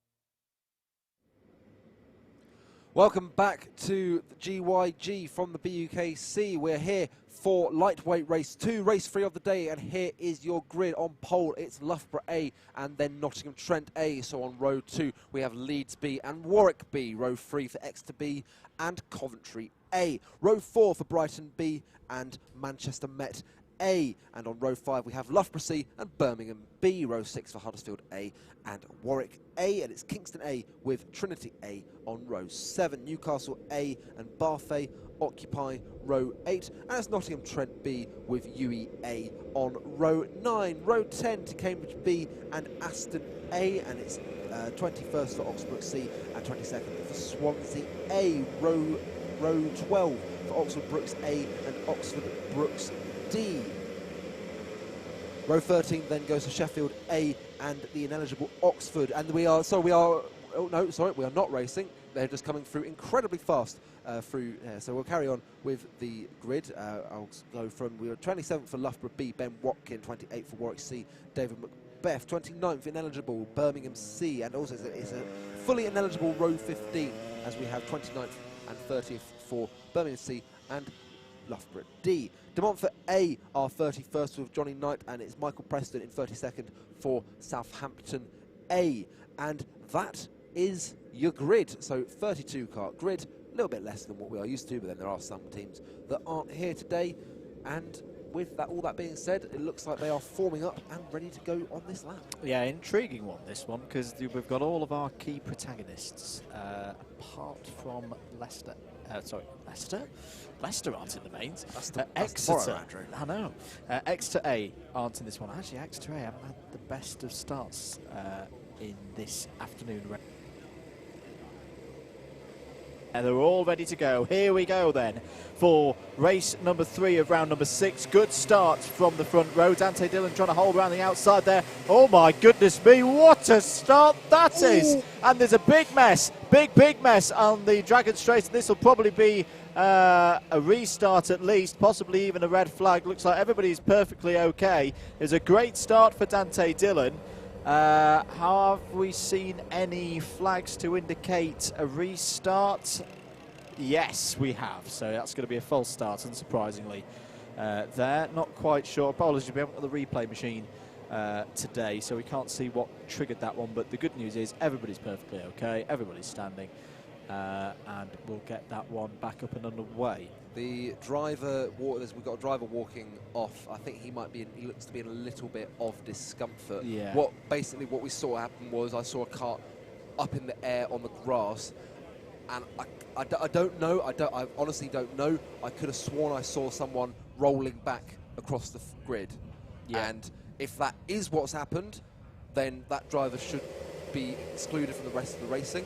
Yeah. Because it's exactly that kind of situation we are looking to avoid. But then again, I don't know what was going on in the actual kart itself. It could be that he had his foot on the brake, but the kart was going back anyway. So we will have to wait and see what happens with that. It would appear that it's Trinity A, Oxford Brooks D, and the ineligible Oxford who are involved. We've got Aston A are involved Tom in that Obie as well. in there. Tom Obie. Tom Obie's a very accomplished driver who innocently, I think, got caught up in that. Yes, so I think it would appear to be Trinity and I think it's the Brooks D kart and Oxford, the ineligible driver, who are the ones left stranded out there, and it almost looks like they're abandoning the karts. So we could have some broken track rods going on in there as well, which has been known to happen. Happened to two Swansea karts last year. So the beauty of the stream is I'm now watching this back. So what happened was the fella in the black suit and the yellow helmet rides up on the rear right of the fella in the red suit and the black helmet, and I wouldn't class that as a roll across. He just kind of got momentum fired him back into the centre of the circuit. Oh no, but then he did roll back. Okay, I take your point there, James, that the fellow who we saw holding his hand did allow the kart to roll back and across to driver's left, and that's what collected the Brooks driver, who I can't identify there, and Tom Obie for Aston. So, yes, but if he's holding his wrist, might be which is a position I have been in myself. Yes, past. He's probably not coming back out again anyway. I think we've got two of those karts are stricken on. I want to see. I think he lets it roll back. Yeah. But apologies, folks. Obviously, you can't see these pictures that we're looking back on the stream on our own computers here in the box. But yeah, I think the incident there. Let's try and identify which driver. The number 12. Was not a best of moves there. But I say no serious injuries, and that's the most important thing. I think maybe at least winded and a little bit bruised. They've both been allowed back out. So, however, race control have seen that, they've seen it as not a rollback, so they're being allowed to go out and race. So it's good. It's always good when you see an incident like that. I remember Drivers' Champs about 3 years ago when the driver they had to have the ambulance on the track, and he got back out and was away racing. Yeah, which is a fantastic thing to see. It's fantastic to see those two back out. I'm just going to check that we're not going. Yeah, we're going round again. Hello to David Whitehouse, a very good friend of us here at Alpha Live and Double Dash Motorsport Media. He's got in touch with us on Twitter at Double Dash MM using the hashtag BUKC 2020. Now time to catch up with at the BUKC with at Double Dash MM on a 50-inch widescreen. Oh yeah, bit of Sky Q in the YouTube, I would imagine. Yep. And to check out any Drivers' Championship competition, of course, we are scheduled to be down at Clay Pigeon, another great venue. They've served us well, very well in years gone by, and of course alternate year on, year off, with Clay Pigeon being the hosts of the finals weekend.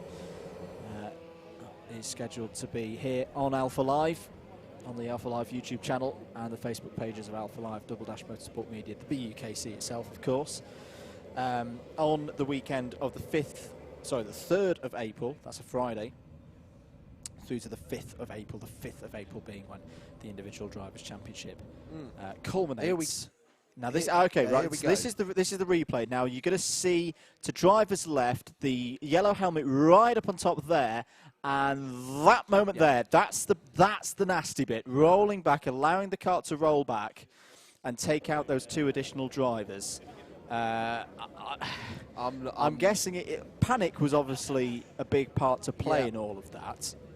For me, that's a rollback, and for me personally, that's a rollback. Yeah, and it is why drivers are told, especially newer drivers, when you know you're out of control, get your foot on the brake. Everybody else will get around it. The number 12 is running again. The number 12 is running again, so they are back out. They're both still out. They are definitely both still out. There's some work to do for the Club 100 boys, unfortunately. Got to give a big hand. We'll take this opportunity to say a big thanks to John Vigo and his whole team. Long journey for them up here to Glan Gors. As I say, from somewhere we're going to very, very soon. Fingers crossed. Sittingbourne, near to Bayford Meadows. That is the 32. That's Birmingham B. Now, was it Birmingham B who got ridden up on top of at the start? It was a red suit and black helmet. So I suggest maybe, or maybe he's just in the right sort of area, because the number 12 started 14th on the grid. The number 10 started, the number 32 started 10th. But no, big thanks to John's lads and all the people who do the hard work day in, day out, and at weekends as well. I think the 32 so not just BUKC events, but Club 100 as well. Remember, Club 100 in association with Rotax Sprint Championships round number 2 on the 22nd of March. That's a week on Sunday from Bayford Meadows in Kent. Ooh, that's done. That is done, and that's going to be a bit of a repair job. But a testament again. You know, we've had these style of karts for a good couple of seasons now, but testament again to the safety and the strength of the karts put together by Club 100, that we've had a bit of a bump there, and nobody injured. We are ready to go then. Attempt number 2 to get this one up and underway. James Mills on the left of your screen, Dante Dillon on the right. Dillon doesn't get as good a start this time, so it'll be James Mills to lead them up to the spoon corner for the first time. The number 21 of Alex Megginson, and Leeds B is at a very good start as well. And Archie Hobson trying to come through for the number 35 Warwick B kart, but it'll be Mills and Loughborough A leading down the hill towards Carousel here on lap 1. Yeah, much cleaner start there. Obviously, everyone being very, very well behaved, and a very good start as well there for our current leader, who I will have to pick up in a moment. It's the number 2, so it's James Mills still leading away, and we'll wait to see them across the line. We've got a penalty for Brighton B getting involved in some sort of penalties, and now the 17 going down the inside. But no, here comes the 37 of Jensen Brown. Brilliant little move here, and he's going to go up into 4th place. So it's Loughborough A and Leeds B, Nottingham Trent A, Exeter B, your big movers on that lap. Coventry A are down in 5th. Got a yellow flag up at turn 2. It's an interesting place to come to stop. I can see a car stopped in the middle, but no. So here goes Jensen Brown then down the inside of Spoon, and he moves up into third place. Third place, yes. Yep. Sam Spinell on the scene, the number 1 for Coventry 8. As I say, this is a big race.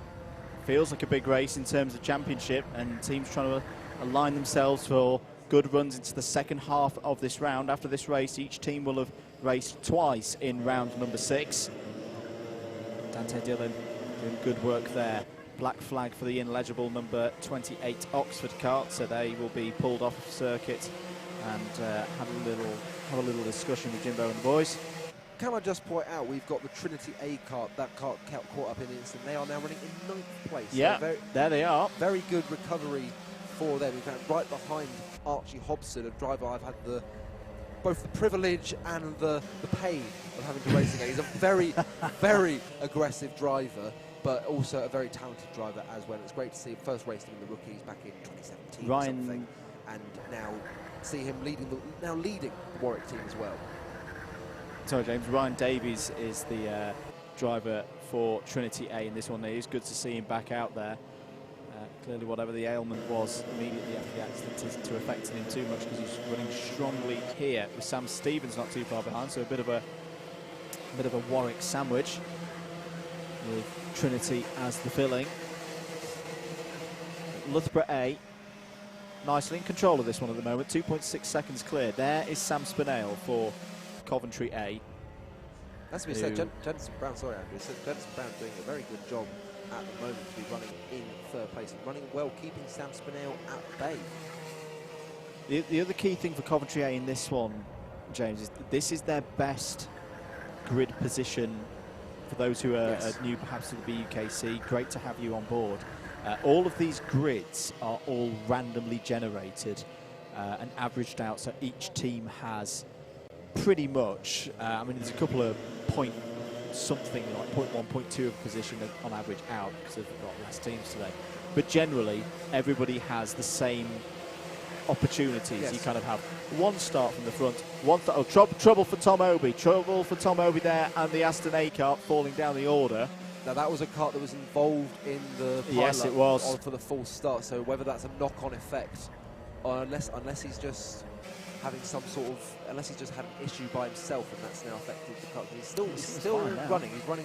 Maybe he's just had a spin somewhere or had an incident. Flick the engine off accidentally. We've seen that before. I've done. I'm very guilty of doing that. It has to be said. He does appear to be plummeting. I think he's well out of the running. Anyway, he's down in 17th in the last check, but he is losing a lot of positions there. I think that's a problem for Tom Oby. He's not the kind of driver again who would fall down like that. Oh, off is Sam Stevens. Sam Stevens for Warwick A has had an incident there, and he's going to fall out the top 10. That's a real shame for Sam. So but the grid positions, you pretty much have one from the front, one from the back, two kind of in the middle. But you end up averaging out about 18th place. Yes, very good point. Yeah, no, real shame that, because now we've lost the Newcastle A Warwick sandwich. So it's just Trinity Warwick sandwich. So there's no bottom bread for the Trinity cart anymore. So the sandwich has fallen apart. It's more like a toaster. 15 minutes to go then. 10 minutes. This one have gone quite quickly. New fastest lap of the race has just gone in from Dante Dillon and Nottingham Trent A. Newcastle A, penalty and a black flag for them for a takeout. So that's not good news for Aaron Leishman. He's going to lose his position in the top 10. So that might have been, that was probably Sam Stevens that he took out there, because they were in about the same position out there on circuit. Here we're looking at Megginson for Leeds B, being challenged by Loughborough C's George Salthouse, with Archie Hobson not too far behind, and he's made the mistake there, Salthouse. You've got to get out the kart, George, because that's going to lose you a lot of time waiting for everybody else. He is allowed to do it, but you sometimes see this in the BUKC. Drivers panic a little bit, and he's going to lose a lot of positions there. You don't have to wait for a gap. I mean, you don't have to. You can get out the kart, turn the kart around. You have to do it in a safe manner to then get it back into the race. You don't have to sit there in the kart and wait for a gap to do a T-junction pull away, as it were. Well, that leaves these two in this battle for 6th place. And good move there. Nice stuff up the inside. That was Bath A's driver. Sam Cornwell had a very strong run from the back in his first race. Didn't see him much in round 5 and his appearance in that one, but once again showing good pace. Bath A looking for another good result. This is a good battle between Megginson and Hobson. Battle of attrition is this race. We're seeing drivers just falling by the wayside. I love the tash as well. The tash is particularly pleasing. That's a hangover from the Drivers' Champ from last year, if I'm not mistaken. Or it's the tash has been a feature for the Warwick drivers, how it's for a while. So, I mean, it's great to see. It's now Sheffield A. Where are they're 16th at the moment, so bump and pass penalty for them. Mistake there by Trinity A's driver in points, the number 7 through. Now, we haven't talked about this. That's Matthew Taylor. So Matthew Taylor up into the top 10 now for Oxford Brookes A. Just to remind everybody, the results of our key teams that we're looking at. Coventry got a 6th. Oxford Brookes A in their first race of this round got a 9th. Loughborough A got a 2nd. Exeter A already have done 2 races, so they're sitting this one out. So this is intriguing, really intriguing now. I don't think anyone, I say anyone, I mean Coventry, after what happened to them in round 5, I don't think Coventry can mathematically wrap it up here in round 6, because they've basically what they would hope would be a drop score at the end of the season in play now, and they've got to get it out. Essentially, we've got to do more racing to get rid of it and out of the mathematics of it all. But so it's a very intriguing round as to see who's going to position themselves going into Clay Pigeon as in the lead of the championship. Black flag we saw there for Newcastle A again, but that's the 2nd time we've seen a black flag, so we'll wait and see what's going on with that. Another Ryan Williams situation potentially. I just want to bring very, very quick attention to the fact that if De Montfort can overtake the Trinity A kart, we're going to have a Swansea versus Swansea battle, because Bryn Griffiths in the Swansea A kart has done a fantastic job in the Swansea A kart. They're running around in 13th place. And obviously we saw Swansea take a victory early on and a third place. So if the two drivers in the next race can deliver similar standards, Swansea A could be on for another very good result indeed, one to watch. I'm playing around with the spreadsheet of doom. I think I'm confirming for myself. Yeah, nobody can win the title in this round, which is excellent, because that means we get a championship going to Clay Pigeon. So we're keeping tabs with the leaders now, and the lead has been steadily coming down over the past couple of laps. Nottingham Trent A driver Dante Dillon has been slowly catching James Mills lap on lap. The gap now stands at 1.2 seconds, so we'll watch them across the line, and it's dropped down further. He's taken another 3 tenths out of James Mills that lap. It's now less than a second, so expect down the straight DRS to pop open at any moment.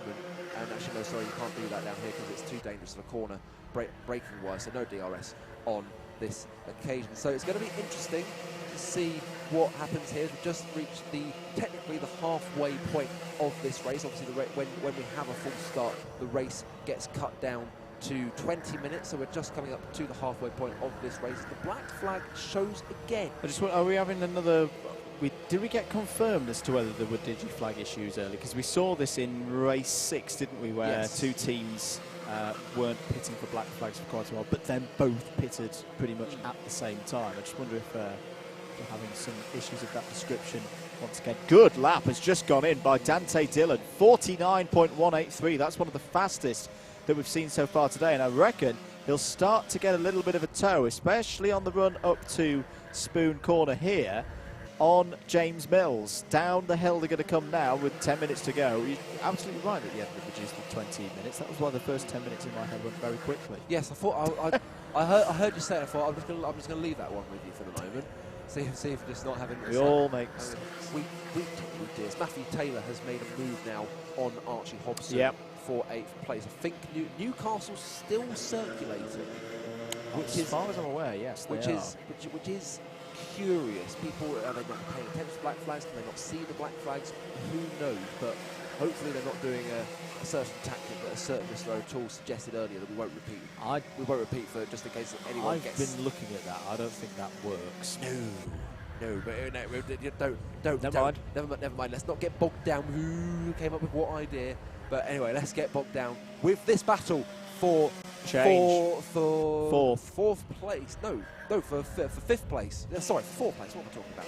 Because Sam Spinell is overtaken by the Huddersfield A driver. That's Aaron Walsh. Man, we haven't really mentioned today, but Aaron Walsh now overtaking Sam Spinell. And as we said, that Spinell is very good at coming from the back of the grid, but starting at the front, he hasn't made the progress that you would expect. He's back basically where he started. He started in 6th place, now in 5th. So interesting here going on with Coventry, when we thought it was so secure at the start of the day, potentially even winning the championship this time around. It just doesn't look as good as it did this morning, Andrew. No, they're having to work now, and in a way I'm not surprised, because we've been in this position before where teams have had really, really strong positions after round 4 and then just had a bit of a wobble. Every single team, I've been doing this championship and commentating on this championship for what feels like forever. Yes. In reality, it's been about 6 years. Every single year, every single team that wins the championship has a wobble at some point. And sometimes it's very early in the season and they come back strong, as the leaders are very close together now, just going past number 32, which is Birmingham B. Sometimes it can come at this stage when they've had a really strong first half of the season. And of course, the other time it can happen is on the last day of the season. Yes. So I don't think Coventry should be too disheartened by this position. They are still looking very good. But Dante Dillon down the inside of James Mills, going for the lead and taking the lead. And a little hand there to say, thank you for not making that too hard for me, Mr. Mills. I mean, they are 2 seconds clear of X to B. Jensen Brown in the kart for them at the moment. And I think these two are just going to continue to work together at this stage. See if Mills can keep on the rear bumper of Dante Dillon.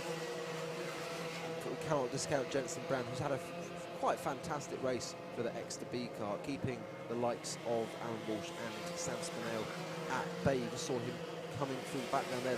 That particular lead has come down a little bit as the two leaders were fighting, but we've got a little bit of traffic between the track. We've got two carts in front of our leaders that will be caught very soon, and then there's a little gaggle of about 3 carts a little bit further down the road. So I would imagine we will pick them up at some point with these leaders. Contact 1 and 3 will be in for Oxford. Not worried about them. But yeah, we'll see what happens. Another thing that's interesting, I'm still curious as to what happened to Tom OBE, because he's still out there, he's still running in 17th place, but it looked like at one point his race was run. Yeah, he seems to have fixed whatever issue he was having, and as I say, he's back up to pace. Leaders closing in on some traffic now. I reckon this is a battle for 28th place between Loughborough D and Warwick A. So Sam Stevens, who was off earlier, Sam Stevens up the inside of the ineligible number 73, and the leaders going for it as well. There's the battle for 4th place. Still Huddersfield and Coventry going at it, Aaron Walsh and Sam Spinell. 5.5 minutes to go. Just intriguingly, what's the next cart behind them? Well, it's Oxford Brooks A. 2.75 seconds is the gap between Coventry A and Brooks A on the road, and they are going to meet at some point. They are going to meet in a battle which could define the 2020 season. And Matthew Taylor, what's his pace like? Oh, he's closing them in at half a second a lap.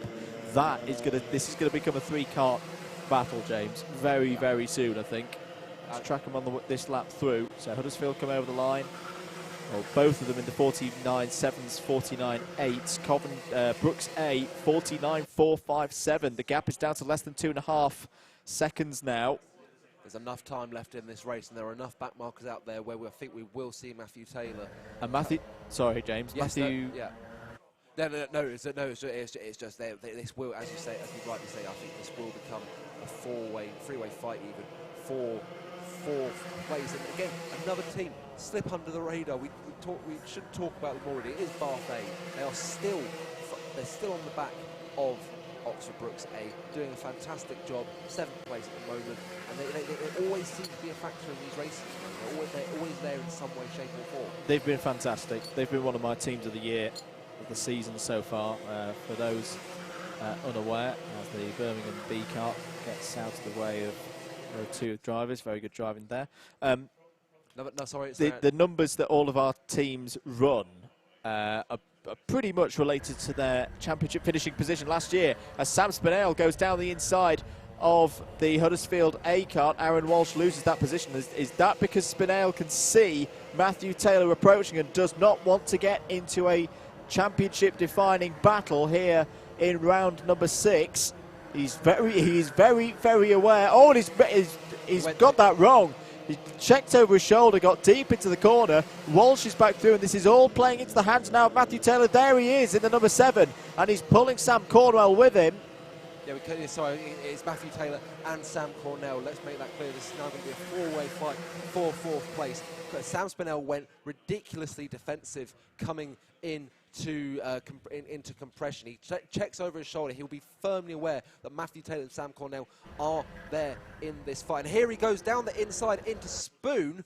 And so what that now means is Matthew Taylor is right on the back of this fight. Spinell going aggressively defensive in there. There goes Matthew Taylor down the inside of Aaron Walsh. He is now up into 5th place, and surely he will have Sam Spinell any moment now. Spinell going unnecessarily aggressive in his defence, and this is all playing into the hands of Matthew Taylor. Aaron Walsh has now got to keep an eye on Sam Cornell behind him, but also make sure that there are places to pick up should now I'd love to get a replay of that if we can. It's going to be 3 wide. Cornwell's going to be on the inside for Bath. Now he's going to get chopped off the front there by Walsh. Walsh is going to try and hold this. Huddersfield not really in the championship fight this year. Spinell still in there. Cornwell down the inside of Taylor now for Bath and gets through. Really nice driving there from Sam Cornwell for Bath A. Walsh very defensive. Cornwell's going to try and go round the outside. Is not going to get through. He's going to get run out there. Spinale is now back with them, and it's 1, 2, 3, 4 again in this battle for 4th place. Down through Devil's Elbow now. Was that a little error there from Walsh, or they're just taking slightly different lines through this part of the course? Approaching the final corner. This is where it all kicked off 1 lap ago. Taylor sticks his nose down the inside of Cornwell there. Spinale's going to try and get the lane on the inside as well and takes Cornwell as well. This is brilliant racing here at Glan Gors in the BUKC. Up the Dragon Straight they go again with just under 90 seconds on the clock. Defensive again into Spoon Corner.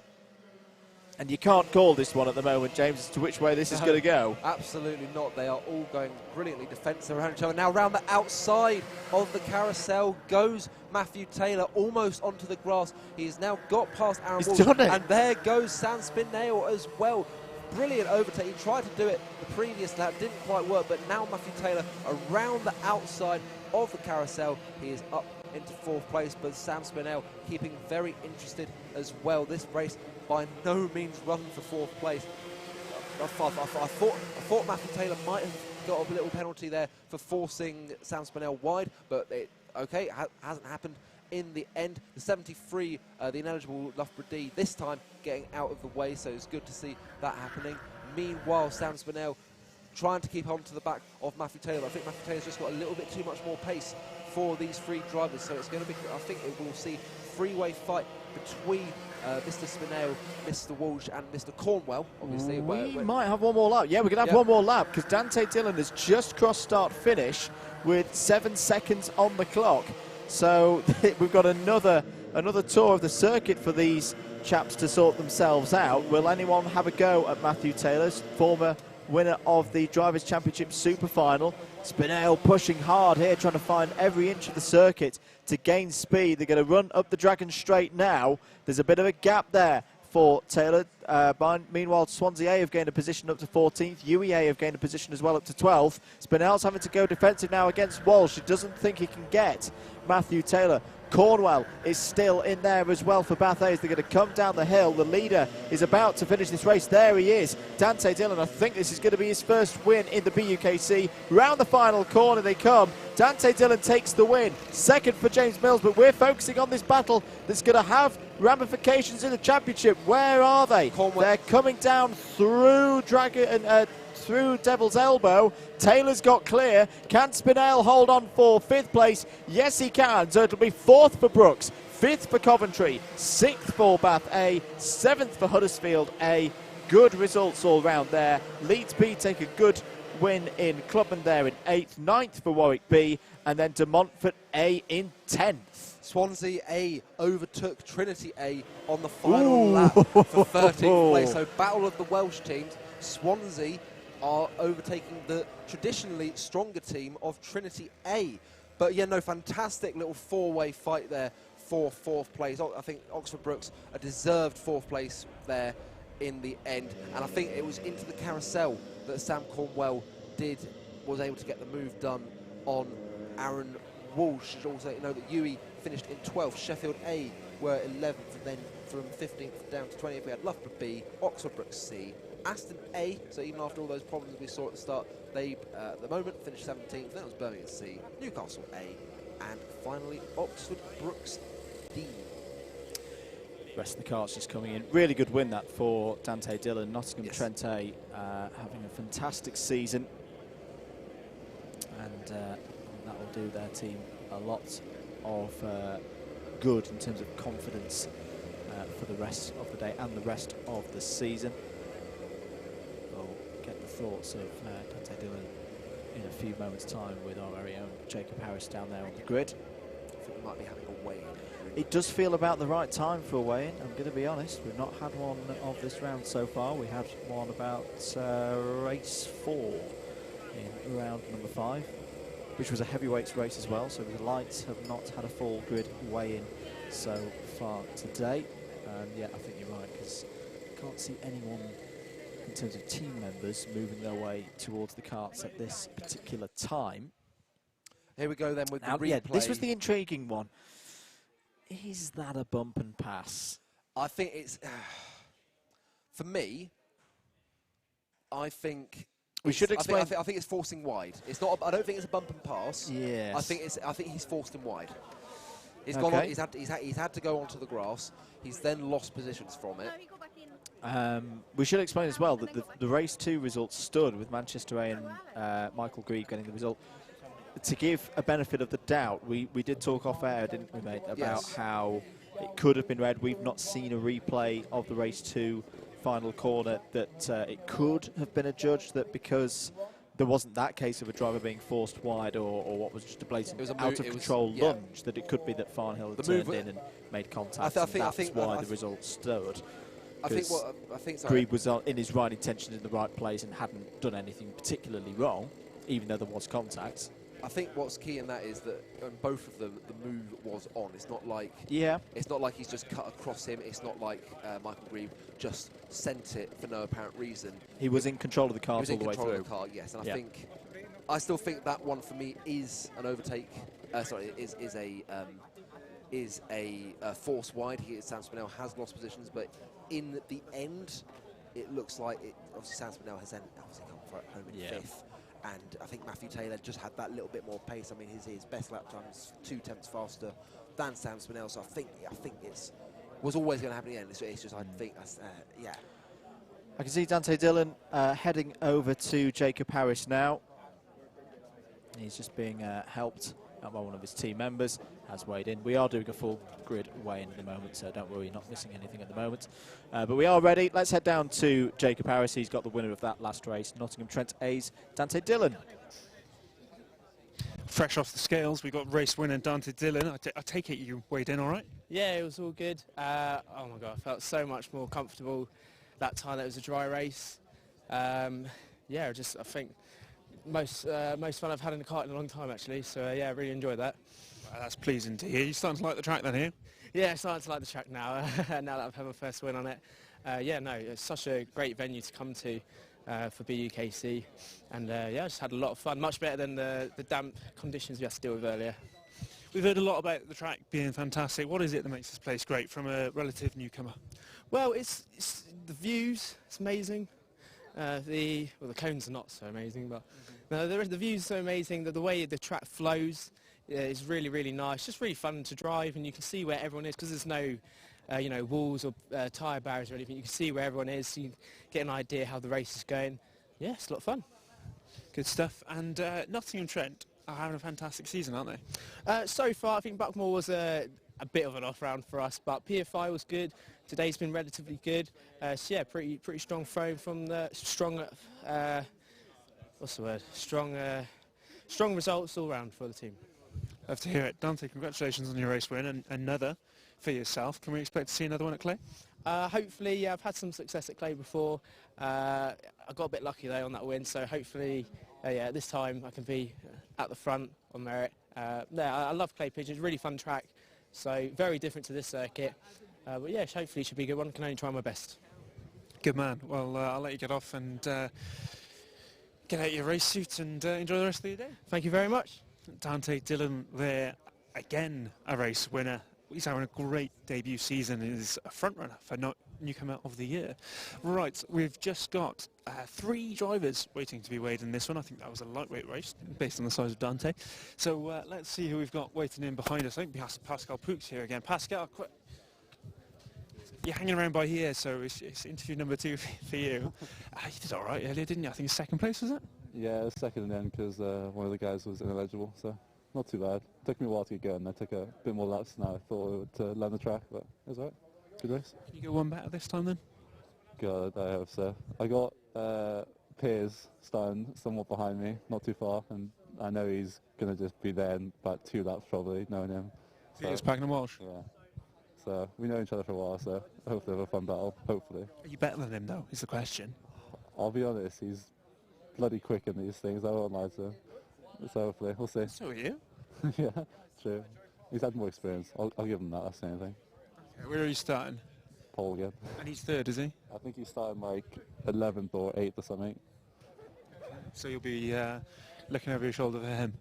Yeah, I'll probably see him after probably the first lap, I'm expecting, to be honest. Well, I'll try and grab him on the grid and see what he's got to say about that. Speaking of which, I think they are letting you out, so I'll let you get on. Cheers. Pascal Pook there, second place, third on the road earlier on today. So yes, the drivers are coming out on track and we will mingle with them as and when they do.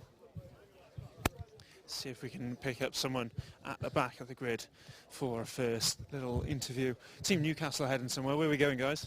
Adam, I think. No, Harry. Harry, where's Harry starting? Fifth, I think. Somewhere towards the front. Where's Aaron go? How did you get on? Not as well as he hoped. He got a black flag for I think he hit someone behind him. You don't want to do that, really. Yeah, oh, hang on, here's Harry. Harry, what's going on? Hello. How you doing? All right. Yeah? What are you expecting to see from you today? Hopefully keep it on the track this time. You didn't go off early, did you? Well, I took a bit of the scenic route this morning. Well, it's a nice scenic place. You'd want to do that at least once while you're here. Well, I wish it was only once. It was 3 times. So Harry, no. Yeah, it was. There was a bit of Coventry involved in it though. So. I've spoken to them already. Don't worry, they're on their best behaviour the rest of the day. Yeah, I haven't seen them yet, so I'm sure something will be said later. But don't know. But hopefully this one will go all right. So we'll see. Good man. Well, all the best for it. All right. Thank you. Hope you do well. Thank you. It's Harry there of Newcastle. Let's step over here and have a chat with Kieran Woodhouse. Kieran, how you doing? Yeah, good, thanks. Yourself? Yeah, not too bad. How's your day going? Well, it started off all right. Just Ollie had a bit of a shocker in the first one, but Felix seems to have pulled it back, so potential podium still on the cards, but we've just got to deliver it now. Have you done anything that could be possibly used against you in future memes? Potentially. Just being on BUKC is enough to be memeable. Yeah, I found that out myself.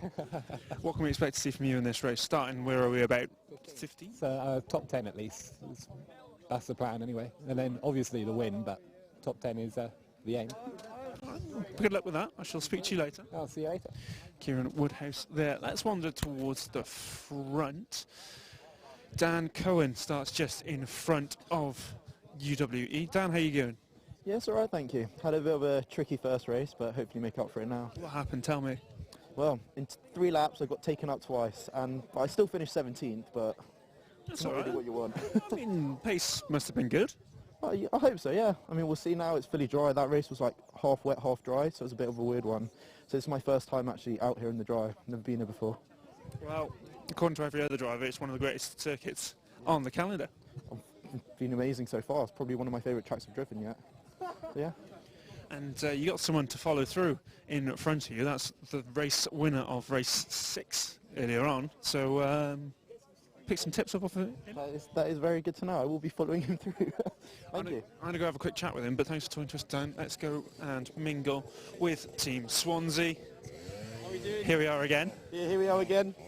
P11 this time, not P14. Yeah, therefore you're going to be winning by 3 kart lengths. Yeah, that's how it works, yeah. Yeah, no, 3 seconds, isn't it? 3 seconds, 3 kart lengths. Better the same thing, I guess, aren't they? Yeah, that's the one. Maybe, well, I guess 3 seconds is a bit further, but we were a nitpick around that. Confident? Yeah, I mean, the first race was great, and everyone else has been doing a great job in the team. I think this is our best weekend we've ever had so far, just ever. So hopefully we can keep it up for our last 2 races, me and Alex. Yeah, should be good. There we have it. Best weekend ever for Swansea University. GYG's the best. GYG's the best. Track on the grid, by far. Everyone says that. Everyone says that. Honestly, nothing else comes in contention with this place. What about PF? No. But more. PF. Oh, you didn't do well, I see. I was one of those. I didn't do very well. I see. Well, it's still a contentious issue. I'm sure there'll be a poll on Facebook in the coming weeks. All the best for this one. Hopefully I'll see you again at the end. Yeah, hopefully, mate. Thank you. Right. Who else have we got to speak to? I said I'd try and grab Piers Pakenham-Walsh, who's actually going in on Pascal Pook right now. I'll talk with Amy Jerger real quick. Amy, how you doing? Good, yeah. Good result for Sheffield this morning, winning Clubman's in round 5. How are you doing this afternoon? We're good, yeah. Aidan's very happy with his win, so... Yeah. Aidan, when are you going back out? I've just been out. Didn't have a great race. Accidentally got a penalty up at Spoon, so sorry about that. And then just sort of like got a little bit onto grass at one point as well. So not a fantastic race, but it's still good fun. Amy, can you keep it on the time? I can keep it clean. I'm gonna try. Right. I'll keep my eye on you guys. Sheffield A there, Pierce, Packen and Walsh in behind them. Pierce, Pascal says he knows you very well and expects to see you over his shoulder within the space of about a lap. Yeah, that's mainly just based off of PF's performance, but we'll have to see how we get on. He said he started pole at the race in PF, that I started 35th and ended up second behind him quite quickly, so he was a bit stressed out, but now we go way back, so it's nice to get on track with him again. Good stuff. How's making Formula Books Great Again going?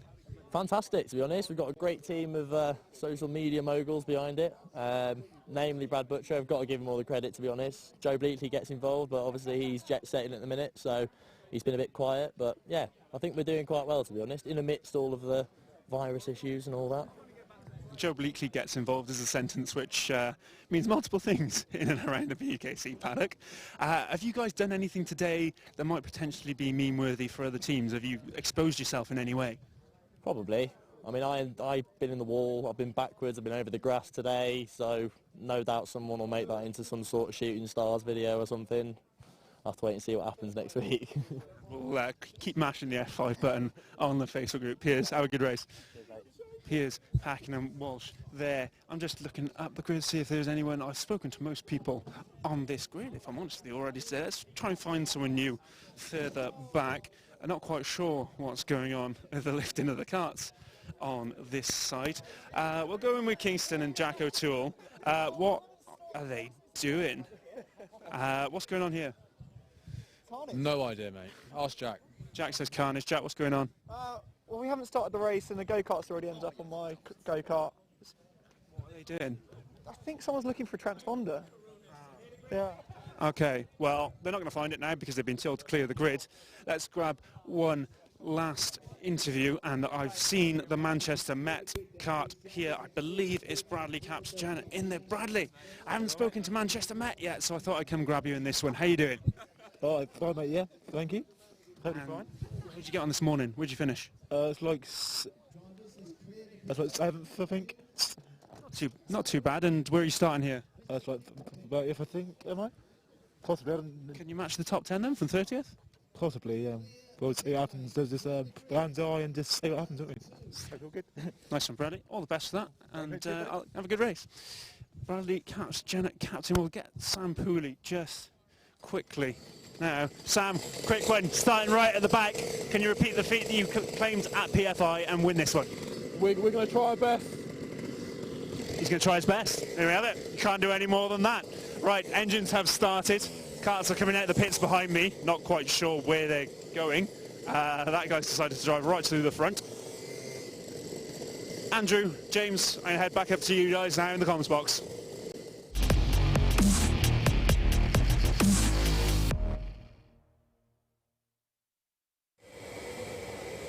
Good afternoon, everyone. Welcome back to race 4 for this round 6 of the BUKC. We are ready with a grid. So on pole position it is Pascal Pook with Phil Craven of De Montfort A alongside him, and then on row 2 we have the ineligible Loughborough D and Birmingham C Max Wade. Following on from that we have Warwick C and Loughborough B, then Oxford, Sheffield A, Amy Jurger. Then we have Oxford Brooks D, Oxford Brooks A, Swansea A, Oxford Brooks C, Aston A, Cambridge B, Uwe A, Nottingham Trent B. We then have Bath A, Newcastle A, Trinity A, Kingston A, Warwick A, but Huddersfield A, Birmingham B, are 23rd, and Loughborough C 24th. Manchester Met A, Brighton B, Coventry A, Ryan Williams, Exeter B are ineligible, Warwick B, Chris Miles, Leeds B, Adam Kerness, Nottingham Trent A, Loughborough A, and that is your 32 kart grid. So we are ready to get this race underway. Pascal Pook will lead us away from Phil Craven, and we are racing, and Phil Craven has got a fantastic start, but Pascal Pook hangs on in there. So now he's going to have to watch out for the ineligible Loughborough D behind him, as long as he doesn't send him back into I think that's one of the lead carts there, setting into 4th place. We'll wait to see on the replay. It's Team UAE. We'll wait to see what's happening with that one. I'm sure Andrew can fill me in. It's Julio Peroni. It's Julio Peroni, so he's got a very good start there.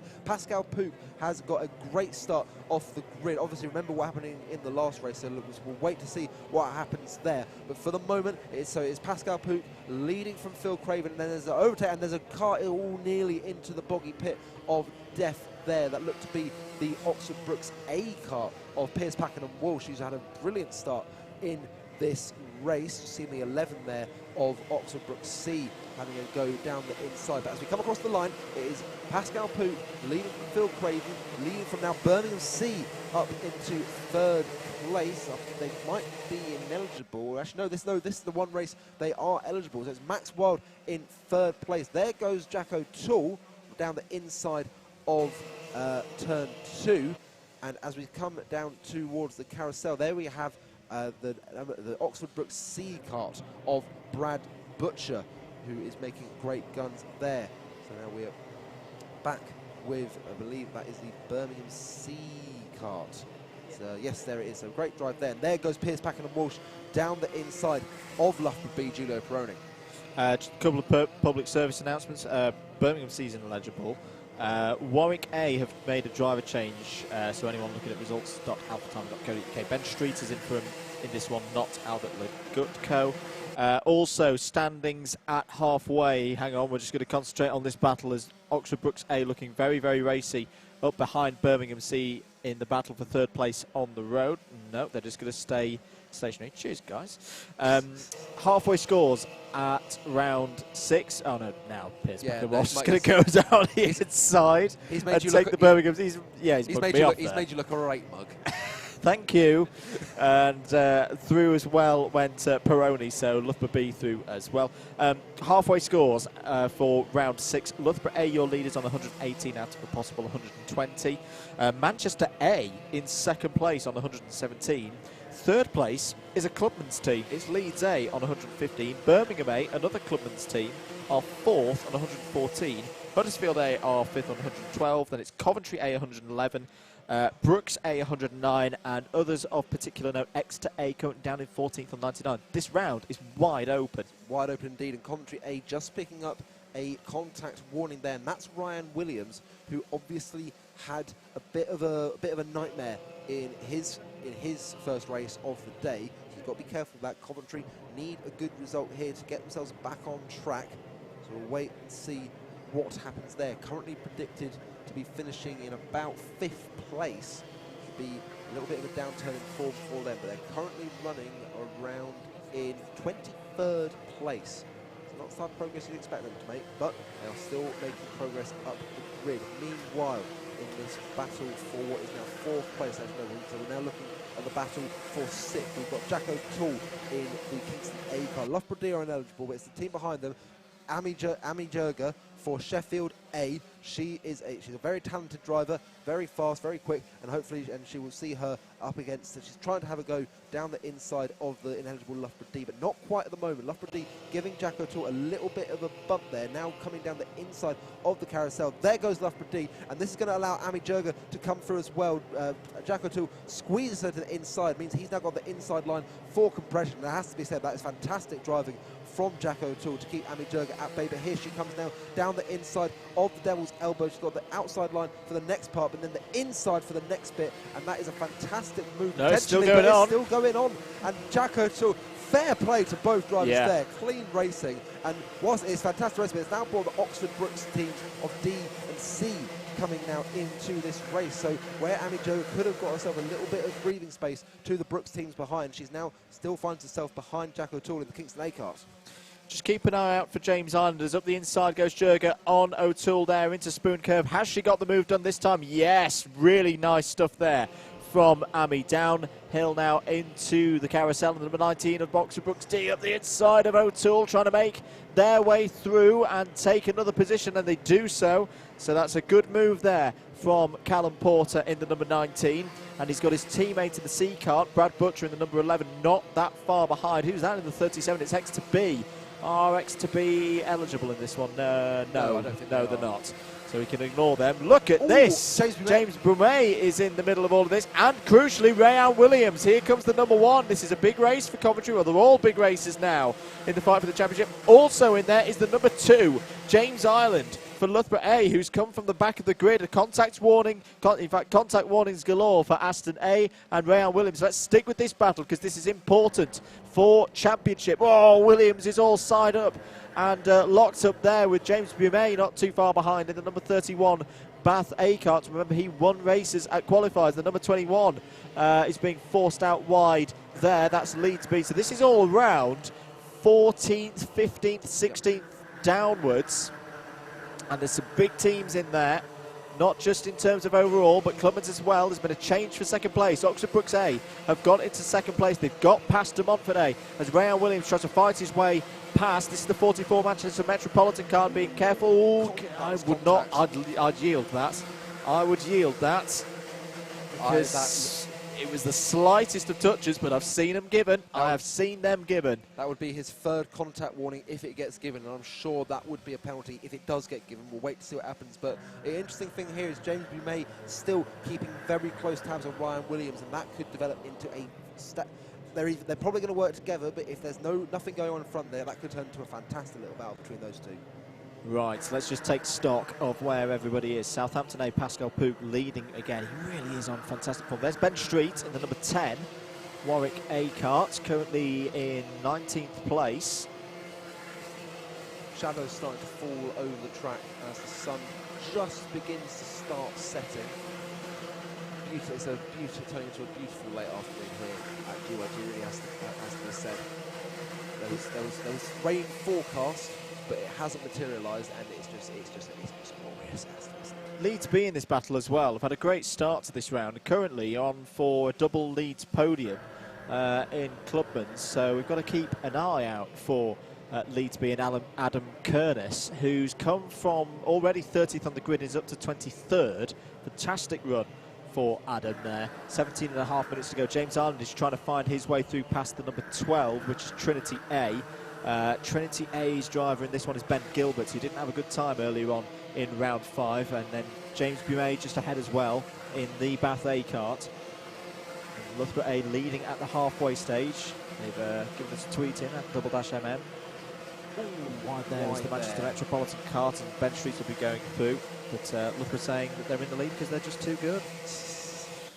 We can't argue it at the moment. They are at the top of the table, and here comes James Ireland. Good block pass up the inside. Can he hold that to the inside past Ben Gilbert? He's got the line. He's got the line. Has he got the move done? Yes, he has. That's tough racing there, but for me, that's fair. That's fair. He was on the inside all the way up through the run through Spoon Corner. That looked exactly like what happened to the Huddersfield driver from earlier, whose name escapes me at the moment, but it looked like in that occasion it was almost as if Ben Gilbert was going to go across the grass and lose that position further. Yeah.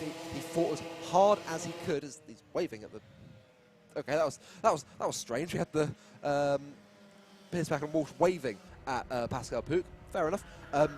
But yeah, no, great fighting there from Ben Gilbert, but possibly just overdoing it a little bit. So in this fight then for the lead, coming out onto the leaders at last, Piers, Packen and Walsh is gaining on Pascal Pook. It is a similar situation to what we saw in race 6 of round 5, where the second place driver chasing down Pascal Pook, as we just see there Phil Craven. I think he's just lapping a back marker, or is he having a fight with Loughborough B? Passing to the back marker. But Pascal Pook been in this situation before, knowing that there's a fast driver coming up to the back of him. It will be interesting to see how he deals with this one. I'm just going to say this as well for Oxford Brooks A, because we've seen them do this before and just take control of days like this by the scruff of the neck almost. Oxford Brooks A, if they were to finish second place in this race, they'd be on 168 points. Not bad, not bad. Probably not enough to win a round. You need 170, 172 plus. But they're in the 6th race of the day, their final race of the day, and they start from grid 4. That is a very nice platform on which you can build a 175, 176 plus score, which will be very, very hard for anybody in this field to beat and further tighten up this championship. That's still quite a way off, though.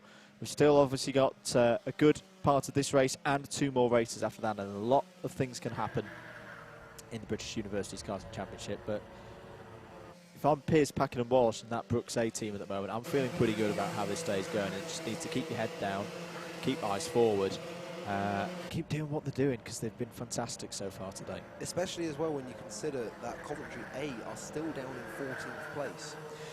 Yes, but there's still, for them, there's plenty of time in this race to just keep plugging away, and they've got a 22nd grid slot in their next one. This is their weakest grid slot of the whole lot, so they'd expect this one to be a drop score. Piers, Packen and Walsh really putting Pascal Pook under a lot of pressure now. They're going to run up the Dragon Straight. There is a back marker, a few kart lengths ahead of them, but what will Piers, Packen and Walsh do here? Will he try and cut to the inside, or will he just try and get the move down into carousel? No, he's going to go for it into Spoon. Great stuff from Piers, Packen and Walsh. Takes the lead for Oxford Brooks A. There's a finger point to say, let's work together, let's get up the road. I mean, they're already 3.6 seconds ahead of Phil Craven in the De Montfort A kart, but that was a clinical piece of overtaking there, James, from Piers, Packen and Walsh. Absolutely fantastic. Scything his way down the inside. Little bit of a fight back from Pascal Pook, but I think he realised that the move was done. And when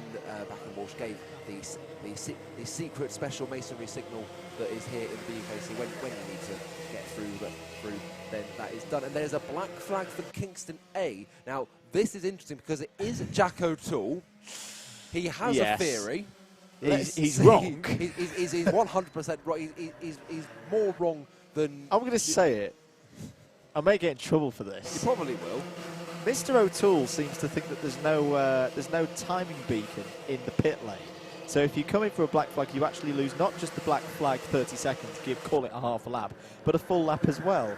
So if you stay out, you get a 1 lap deduction for not serving a black flag. But he's wrong, because I checked it when Bath had the penalty earlier, and they came out, they fell about 15 positions and lost 30 seconds. So if he does this, I'm going to be quite amused. Yeah, and it's also fair that, we're going to lose a lap as well. Yeah, you also get excluded from the race, probably not be invited back to race again for the next round. But you do you, Jack. It's you do. Jack. Let's see what happens. Let's see what happens. That's what he does. Yeah, just he doesn't care. But anyway, coming back to the lead of this race. And he's 2 laps down anyway. Oh, yeah, there we go. But yeah. Anyway, let's get away from taking the mickey out of Jack O'Toole. Let's focus again on this race. And it has to be said, it's exactly the same as what happened in his last race. Pascal Pook was losing a lot of time to the driver behind him, but as soon as that driver gets in front, Pascal Pook's pace seems to have gone on leaps and bounds. Well, this is particularly a circuit where if you have someone ahead of you, they do really,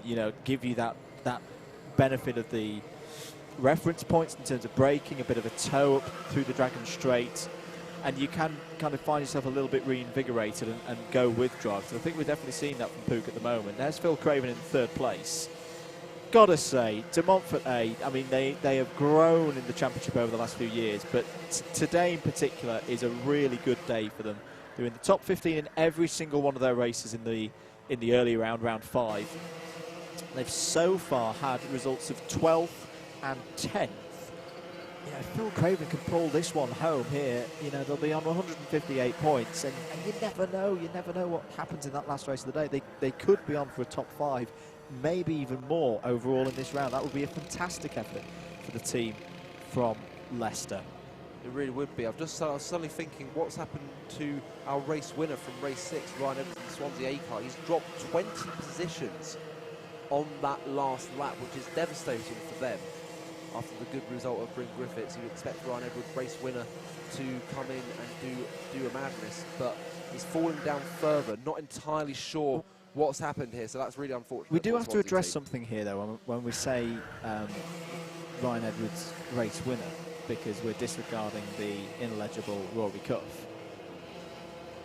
You're saying not now, but I'm I know exactly what you're trying to do. Don't do does it. this mean you weren't your winner of your Inters race because you weren't eligible? I'd continue to walk over that way if I were you, Andrew.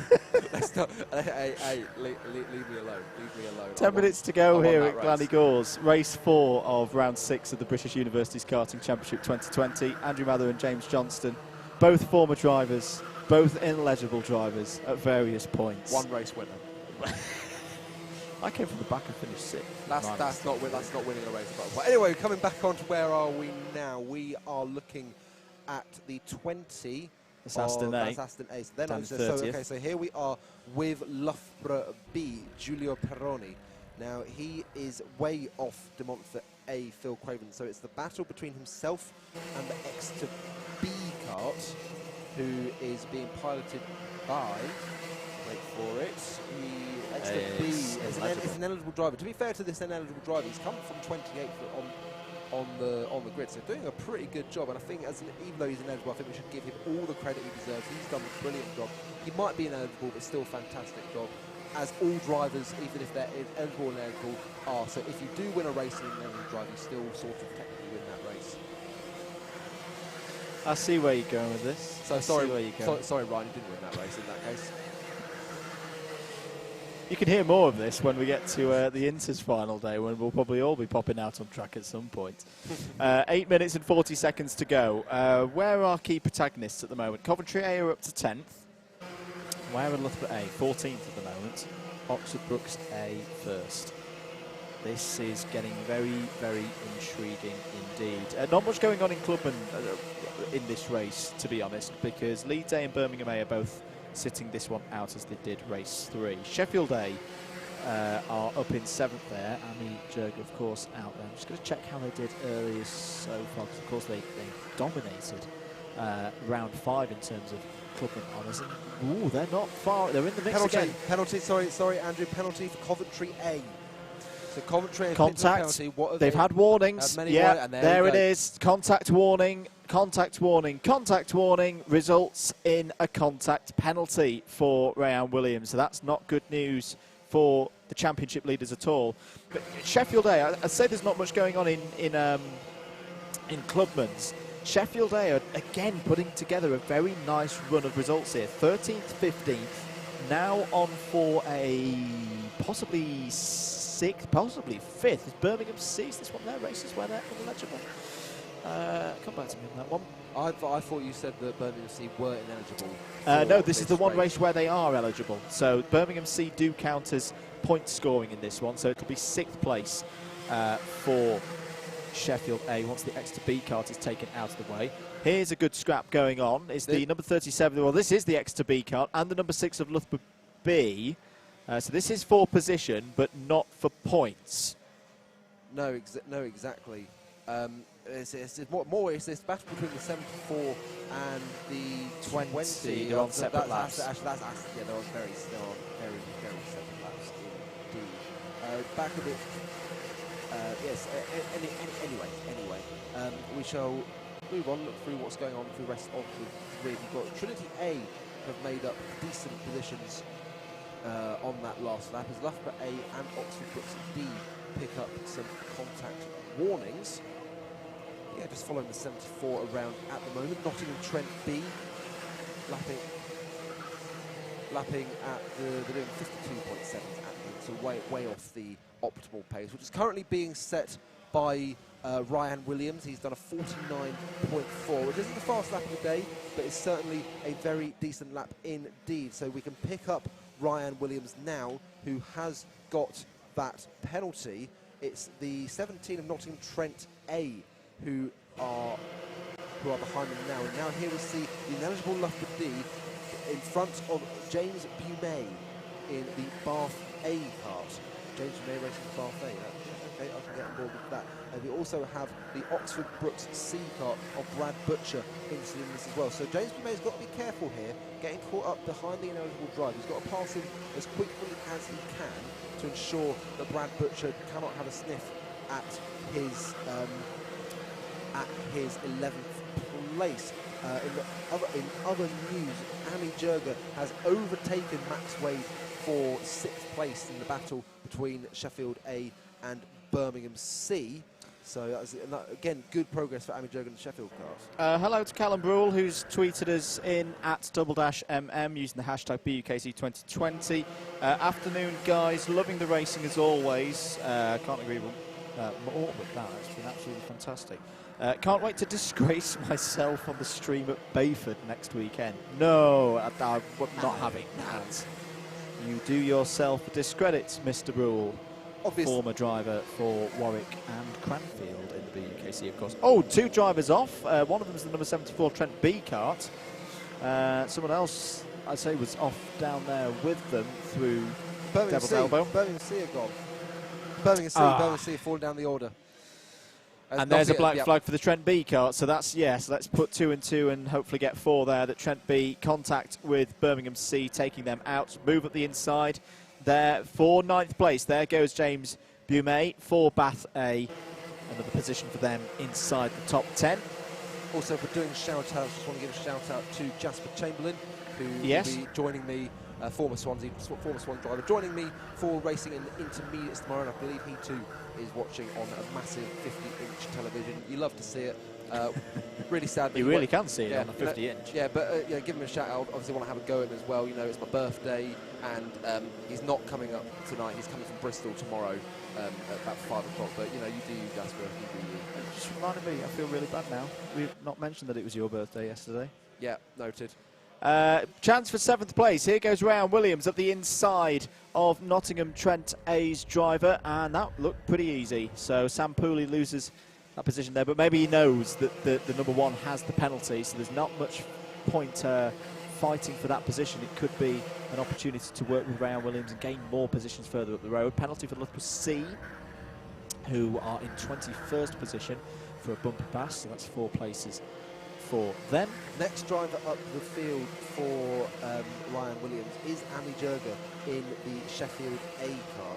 So we'll wait to see what happens there. She is about 2 seconds up the road. We'll wait to see the cross line as Ryan Williams sets the fastest lap of the race on that lap, even as he was overtaking the Nottingham Trent A car. So the gap now stands at 1.7 seconds between Amy Jurger and Ryan Williams. Meanwhile, cutting back to our leaders, Piers Packen and Walsh he was getting very involved with some back markers, including Swansea A, who will be involved soon. And this is giving the opportunity for Pascal Pouka, I've just seen up the hill, struggling against 2 back markers, including Kingston A. So Jack O'Toole did at least come in to serve his black flag, which is good to see. Didn't try his suspect tactic as we discussed. To see, watching it now on the live stream, to see there Swansea A driver having a decent little battle with some cars that are many laps ahead, but obviously he's got a decent amount of pace. So we'll wait to see Piers Packen and Walsh come up behind. This could be interesting, Andrew, with Piers Packen and Walsh coming up behind Ryan Edwards, who is 100% a fast driver. How will he cope with coming up to lap a fast driver, and how do you think Ryan Edwards would respond? It's often something that can help the leader if they have got, someone of Ryan's driving ability, because what we always talk about the leader is what you don't tend to have is the assistance of a front gunner, someone who's going to punch that hole in the air and be able to drive you along, as Pascal Pouck's been having in the earlier stage of the race when he suddenly found a load of pace when he was then overtaken. This can work in the opposite way if you come to see now that if Ryan Edwards is able to go with Piers Packen and Walsh's pace, Piers is now no longer having to work as hard. He's getting that draft benefit up on the run to Spoon Corner, and you find that the guy in second place, as you are starting to see now, starts to drop off quite dramatically. 48 seconds to go. Just to point out, the closest battle on track is now that battle between Coventry A and Sheffield A. They are just coming through Devil's Elbow will be starting a new lap any moment, but you can see Ryan Williams is directly behind Ami Jurga. We are onto the final lap, so obviously if any move were to happen between Ami and Ryan, then it wouldn't matter because it was contact between Pakenham Walsh and Edwards. That was a little bit uncomfortable, and Pakenham Walsh isn't too happy about that. Now I wonder, does Edwards know it's the leader? Probably not. And this is worrying times now for Pierce Pakenham Walsh. Where is Pascal Pooks are quite way back, so it's not going to come to anything. But Pierce Pakenham Walsh is going to come around the final corner and take a huge victory for Oxford Brookes A here at Glan Gors. A fantastic drive. What a response it's been today from Oxford Brookes A when they were challenged. And there's a little tap of the head there to Ryan Edwards going, what are you thinking? Oh, sorry, Andrew. Just seeing them across the line. Ami Jurga has actually been able to keep in front of Ryan Williams, and the driver behind, the Nottingham Trent A driver, Sam Pooley, got in front of Ryan Williams just across the line. So fantastic little end to the race there. As penalty for Oxford Brookes D on the final lap as well. They are down in 15th place. So that could be significant depending on what the penalty is. It's a contact penalty, so and it's penalty for BUKC as well for ABC bump and pass. But yeah, interesting that talked about what Ryan Edwards would do, and obviously as it turned out, he just didn't care. He decided to race, which is fair enough. Apparently his cart kept cutting out, to my sources in the Swansea camp, and so I obviously shouldn't be racing with the leaders, but at the same time he's not got anything else to do, so might as well give it a go. That's a very diplomatic way of putting that. But no, Oxford Brookes A win the race. Southampton A second, and Montfort A in a brilliant result there for Phil Craven in third. Exeter B illegible, get rid of them. Loughborough B in the end fourth. Sheffield A fifth.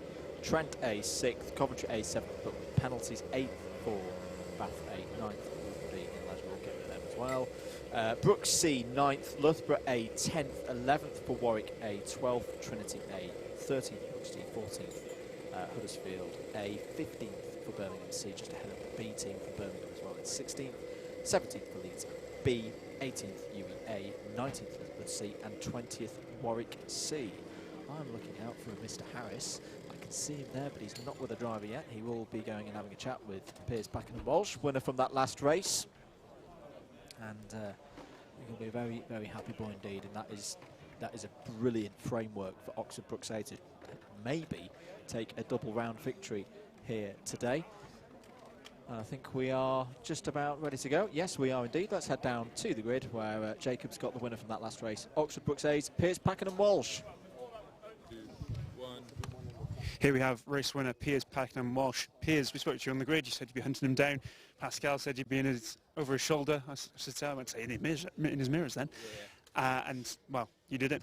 Yeah, it's nice to win. It's been a while, I think, since I last won a race. I've had a few penalties that have set me back previously, but yeah, it was a nice, calm race. The start was quite clean. Just managed to get a bit of a break, just pick my way through the people that were ahead of me, and then set about closing Pascal down. Clean move on him. He pushed, tried to keep up, and then I think he just said he made a mistake that lost the toe then. So unfortunately for him, but no, it was good. Very happy to be fair. To answer my own question from on the grid, make Formula Brookes great again is working pretty well.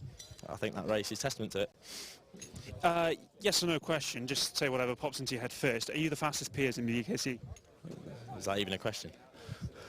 Oh, you are quick with that. We'll leave it at that. No, congratulations, Piers. Cheers, mate. Thank you. Piers Pakenham Walsh there of Oxford Brookes A. All right, then. This next race is our penultimate race of the day, I believe, that being race 4. This is our last lightweight race. We'll wander to the front of the grid and see who we've got contesting this one. First, I want to talk to this contender over here, and I'm not quite sure who it is. Who have we got here? I tapped him on the left shoulder. Who have we got here? Sorry? What's your name? I'm BC. And where did you get this suit from? It's just from eBay. It's just some Ayrton Senna stuff you can automatically recommend to you. Yeah. Are you a big Ferrari fan? Is it Ferrari? No, not Ferrari, the Honda fan. Honda, is it? Yeah, of course, yeah, I'd missed the whole... I own the Honda NS for 1 week. Just a fan of Ayrton Senna. So some suit. We'll get some dirt, mud, so just have some fun suit. Yeah, just it. Well, it looks absolutely glorious. I'm a big fan. Yeah. Does it serve you well? Does it give you a few tenths a second a lap, or? No. I think I'm probably the last one, bottom on the grid, but I'm happy to just... But you look the best. That's the main thing. Don't laugh at me. Yeah, I'm the best. I'm the prettiest. There we go. I'm the prettiest. Thank you. Well, Thank you, Dave. have a better race. Have as good a race as you look, is my advice. I love that race suit. What a great look that is. We've got an issue. Someone's been told to jump out of their car. This is Matthew Graham. What's going on? Having a clue. Matthew, what have you done? I don't know. I need the fuel, I think. Have you been disqualified before you've even started? I don't know. Hope not. Well, the fuel's got to go in, obviously. Decent race for yourself earlier. Not quite the result you would have wanted. Can you go better this time? Yeah, hopefully. Yeah, fingers crossed. Car was mighty quick earlier, and we ended up just missing out on the win after the penalties. But yeah, hopefully we can go for it this time. Oxford Brooks A won that last race and have had a pretty good day overall. Is there now pressure on you to perform in this one?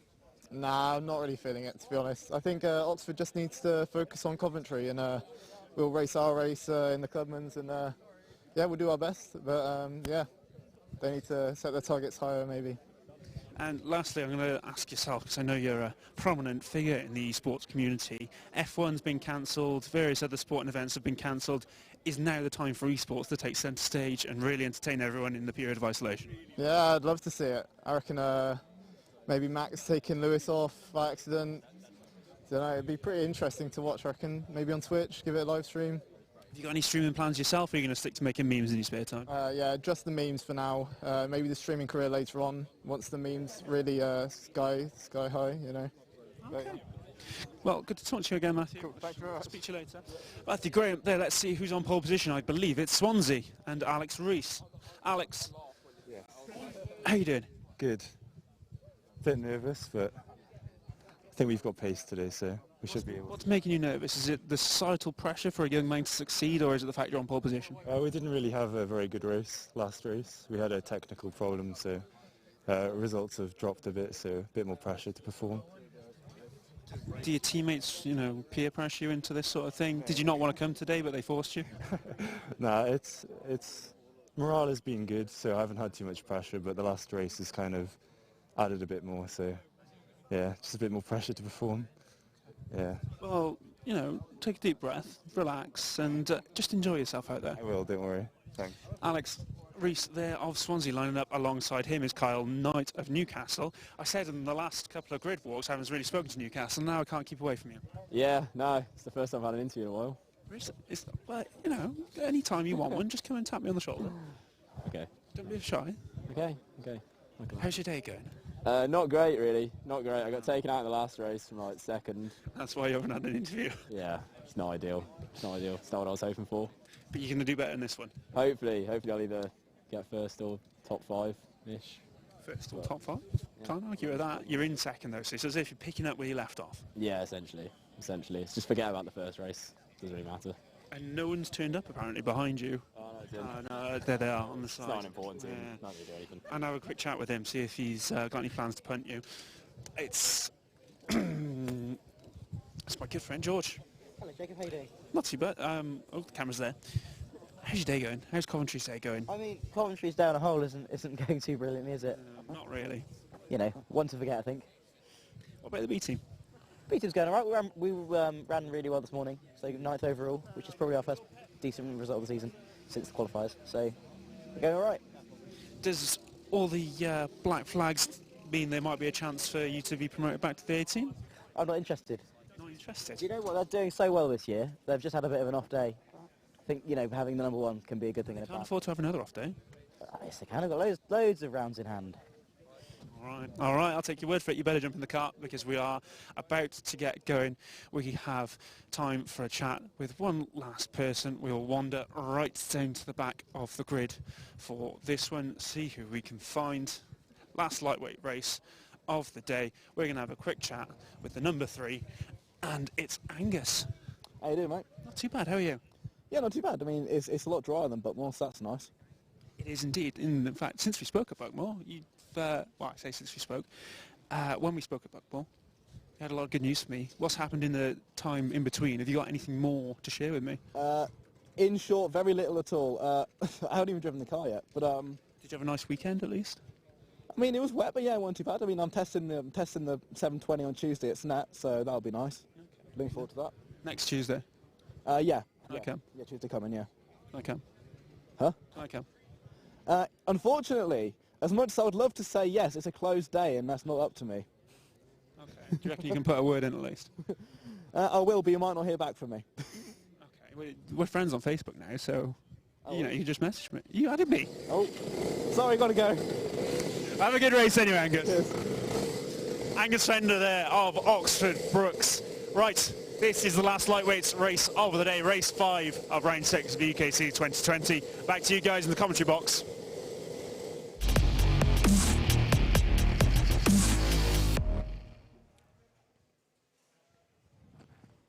Here we go then for race number 5 of round 6 of the BUKC 2020. Swansea A and Newcastle B form row 1. Row 2 is Nottingham Trent B and Coventry B.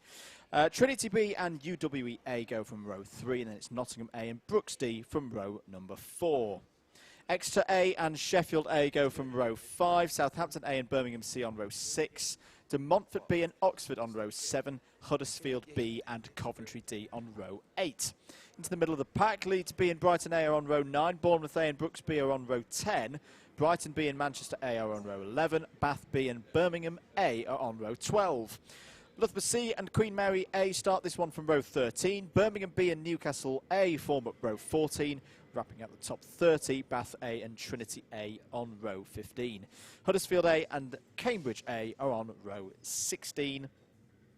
And last but not least, William Stacey in the Leeds A kart on his own on row 17. It's a 33-car kart field. Penultimate race of the day here at Glan Gors. Andrew Mather and James Johnstone from Double Dash Motorsport Media on commentary duties for you today. If you've enjoyed the commentary, do give us a like on Facebook at Double Dash Motorsport Media. You can tweet us and follow us on Twitter as well at Double Dash MM. And you can also use that same handle for Instagram. And it's still a beautiful day here in North Wales. A few fluffy clouds in the sky, a couple of sheep running around. Oh, don't do that again. And 33 drivers here on this grid, ready to go. Key protagonists, you've messed yourself up there, haven't you, Mr. Johnston? So immature, but key protagonists in this one, quite a few of them. Coventry, mains overall, none of them are in. So Loughborough, Brooks, Coventry all sit this one out. This one's going to be a big one in terms of clubmen because Leeds, Sheffield, Birmingham, all of their A teams running in this race, all looking for good results. Going round again for some unknown reason. Big field spread. We've got the weather graphic provided and powered by JMW Forecast. 8.3 degree air temperature at the moment. Slight wind across the circuit. Thank you very much to Jordan Montgomery for providing that one to us. We were expecting that one to show how changeable the weather conditions were going to be today, but Wales has let us down. It always has a tendency to do this. Last time we came to GYG was the best day for Wales ever. It's either really nice like this or absolutely bucketing it down. Good luck, Inters. Yeah, thanks. It was around this circuit that I learned what the benefits of a racing wetsuit were back in 2014. They are absolutely fantastic. If you're listening to this, if you're racing tomorrow and don't have a wetsuit, I would strongly recommend finding someone that does, or just going out and buying one yourself from MK Racewear. Why not? Yes, they are here. Give Alan a shout. Alan as well, of course. And we're ready then for the penultimate race of the day. Alex Rees for Swansea A on pole position. Carl Knight alongside him on the front row. Here we go then, 25 minutes round GYG. Great start from the front row, very even. It's going to be side by side between Rees and Knight as they head up the Dragon Straight and to the Spoon Curve for the first time. Look out for George Britson, race winner in qualifiers earlier in the year, racing for Coventry B in this one. into the first braking zone. It's going to be Rees, Bridson into second place. Knight trying to hold on for third, and Matthew Graham's on the scene as well for UEA, as already the top four started to break away from the rest of the field. Brilliantly clean start from everyone concerned. Great work from George Brisden to work his way up into second place, and equally very well done from Matthew Graham. He's climbed from sixth up into... Oh, and round goes the man who's definitely not racing in a Ferrari suit, is 100% a McLaren Honda suit, but he is just kept it off the grass and able to keep going, following Adam Sears, who is ineligible for this race, racing for Queen Mary. Goes across the line, it is Swansea A. Finally, Alex Rees leads a lap, and so he's leading from George Brisden in second place, Matthew Graham in third place, and then Kyle Knight is in fourth. We then have Nottingham A, who are being piloted by Ben Brewster. He's running in fifth. He's had a good start, as has the Exeter A car as well. Rory Cuff, one to watch in this race. He has climbed 4 positions as well. So it's Brewster and Cuff fighting together, working together in 5th and 6th to try and gate on these 3 in front. There's a penalty for Oxford, who are now doing this race. We won't worry about them. But yeah, here we go then. Rory Cuff down the inside of Brewster into Devil's Elbow, and he has got that move done. So he is now up into 5th place and started from 10th. So he's done a fantastic job, starting at 9th even, I should say. But on to lap 2 now. Alex Rees got a decent gap across the line, 1.1 seconds over George Bridson in second place. Is now a good time to make a public service announcement? You can make a public service I've had a message from the boss. Apologies to the other boss. I'm going to have to mention the word, but I thought I should read this out. So this is from Will Chew, who's enjoying the commentary and enjoying the show. Thank you, Will. He has just posted an update regards coronavirus COVID-19 and what the BUKC's approach to it is on the website. Please head across to the Facebook page to read that. Basically, it's in line with Motorsport UK's guidance that they put out this morning, that we are basically going by the government's advice, that there's no need to isolate or cancel events at this time, but should the government change their approach, they will, of course, Motorsport UK and the BUKC and Club 100 take that into account and make appropriate decisions. But do head across to the Facebook page for that information. Immediately, Inters tomorrow, you are still running as of now. So for anyone asking, wondering, the event for tomorrow here at Glan Gors is still going ahead. Thank you. Perfect. That's the only time we need to mention it. So now let's get back to the racing. Apparently we have now been picked up on Sky Sports and Channel 4 as well, so there can be some racing going on in the world. But yes, anyway, so we just saw there Matthew Graham having a look at George Bridson. The gap remains 1.1 seconds coming across the line at any moment now. So there we go. So the gap now stands 1.3 seconds between Rees and Bridson across the line. It is still Matthew Graham in third place, and the gap is actually quite...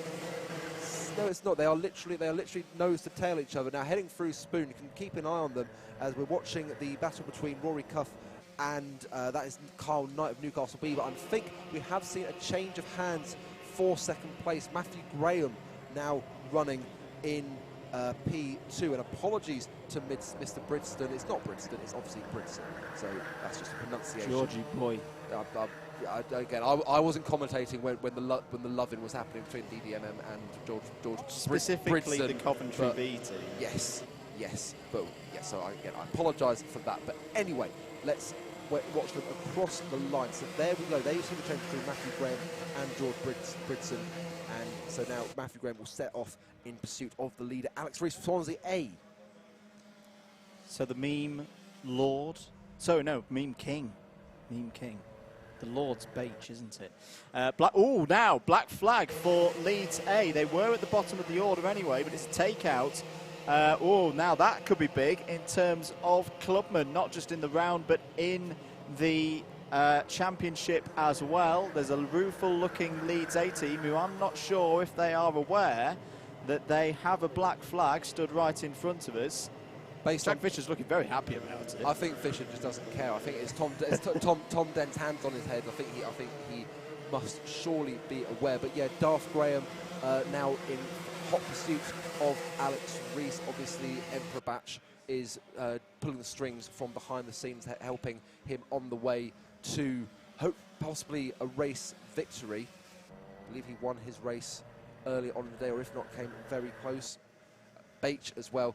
Awful with the names today, but yeah, we'll get on board with it. And it turns out they weren't aware of the black flag, as Tom Dent now looking Very sad sad face, and he's in now for the penalty. So we'll see where this drops William Stacey, who was trying to come from the back of the grid.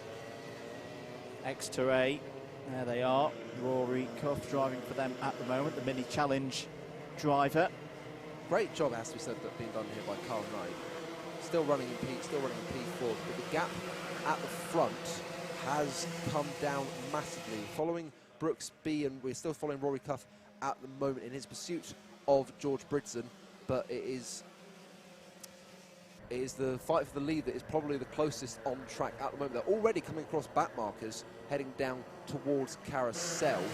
That is Adam Sears, who does a fantastic job of getting out of the way. Now we are following on with, who have we got here? We've got the 9 and the 14. No, we're not doing that. So there's Adam Sears. Hopefully we'll try to pick up the leaders here. So they are coming through. Side by side, sorry, yep. James, and through goes Nottingham A past Trinity B. It's a good move there being done by Ben Brewster. He's had a quiet year in the BUKC, but putting some really good performances for Nottingham. It feels, as I say, we call Nottingham A the kings of consistency, but I think this year is they're still consistent, but they are in a bit of a transformational phase of their history. Is up the inside, move for the lead. UEA and Matthew Graham back to the front here at Gors, going past Alex Rees there. Now surely these two will start working together to try and break away from Carl Knight and make this between the two of them in the latter stage of this race. Still a long time to go, 17 minutes and 40 seconds. You would imagine so. Carl Knight 1.4 seconds off this fight at the moment. Obviously, Matthew Graham, as soon as he got clear of George Bridson and the other cars around him, he has just reeled Alex Rees in and is now across the line to lead a lap of this race and hopefully and probably drag Alex Rees along as well. But the other, it has to be said, Carl Knight, Exeter A, and Bridson. Then they are all in the. They are all still in the chasing packet. It's a close fight here for the lead of this final lightweight race of the day. So it was interesting to see. I can't believe discounted as well. Oxford Brooks B driver, who we've got out there for them. It is Angus Fender, the new Janetta McLaren driver. Congratulations to him on securing a drive of that calibre. Mightily talented drivers out here at the BUKC. I think it often gets forgotten how good some of these guys are. Piers Parr racing Formula 3, Rory Smith type driving, and obviously Angus Fender. And many others as well. Should actually be a reminder for anyone who wasn't at Drivers Briefing, say people racing tomorrow who are in Drivers Championship. We as Double Dash Motorsport Media will be putting out a request form for information on anyone racing at Drivers in a few weeks' time. We want to talk about you. We want to tell everybody how wonderful you are, not just in the BUKC, but elsewhere as well. So we'll be putting that sheet out for commentary information in the next couple of days. Do look out for that. 16 minutes of this one to go in a big race in the 2020 British Universities Karting Championship season. Here are your two leaders still, and they are working together. Should be points.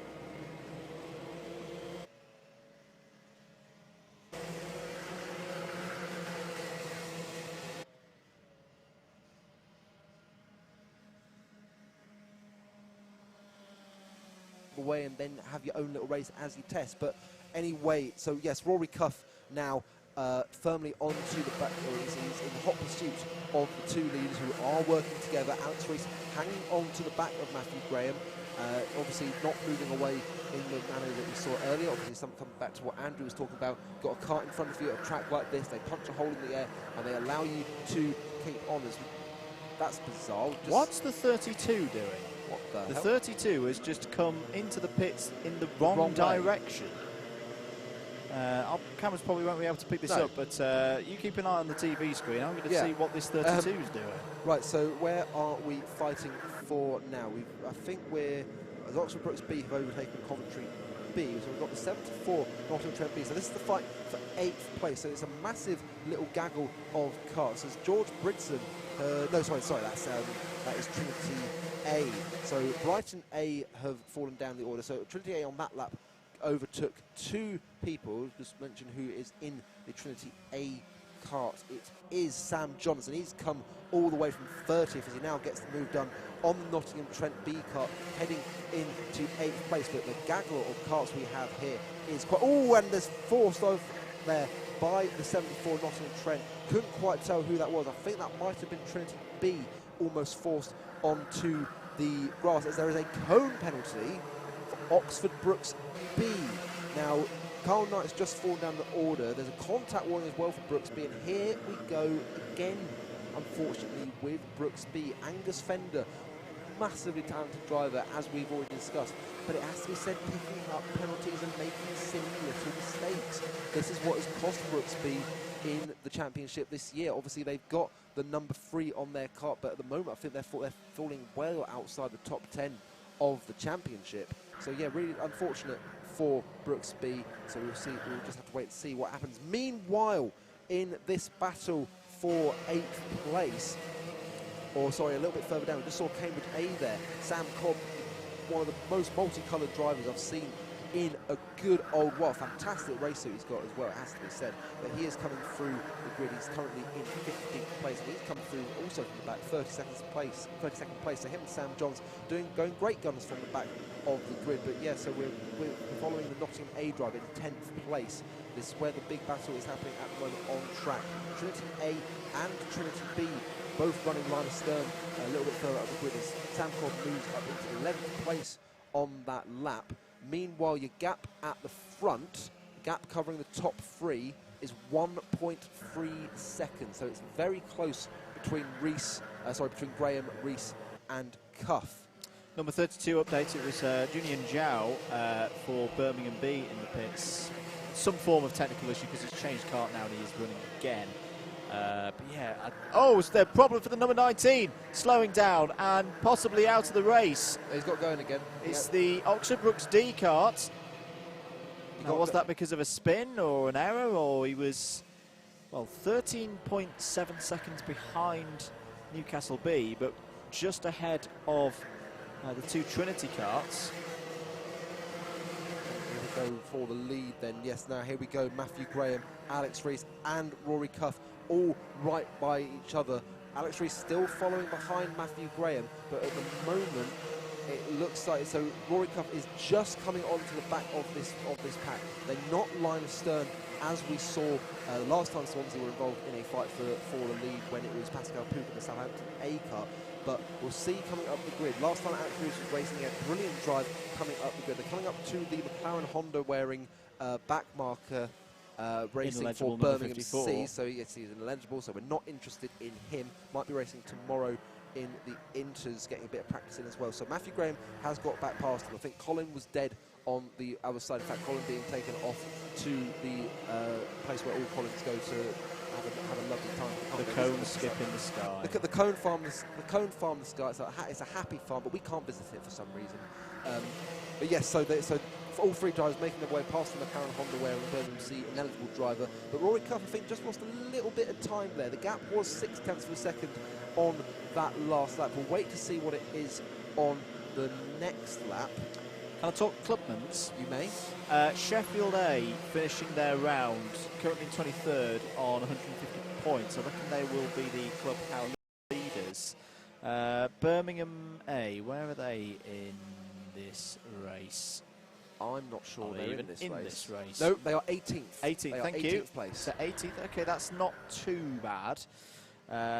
Puts them on 157. In fact, yes, we put them ahead of the likes of Sheffield. So that's a 157 would have got you on the podium. Huddersfield B and Southampton A, possibly. We saw them going slowly at one point.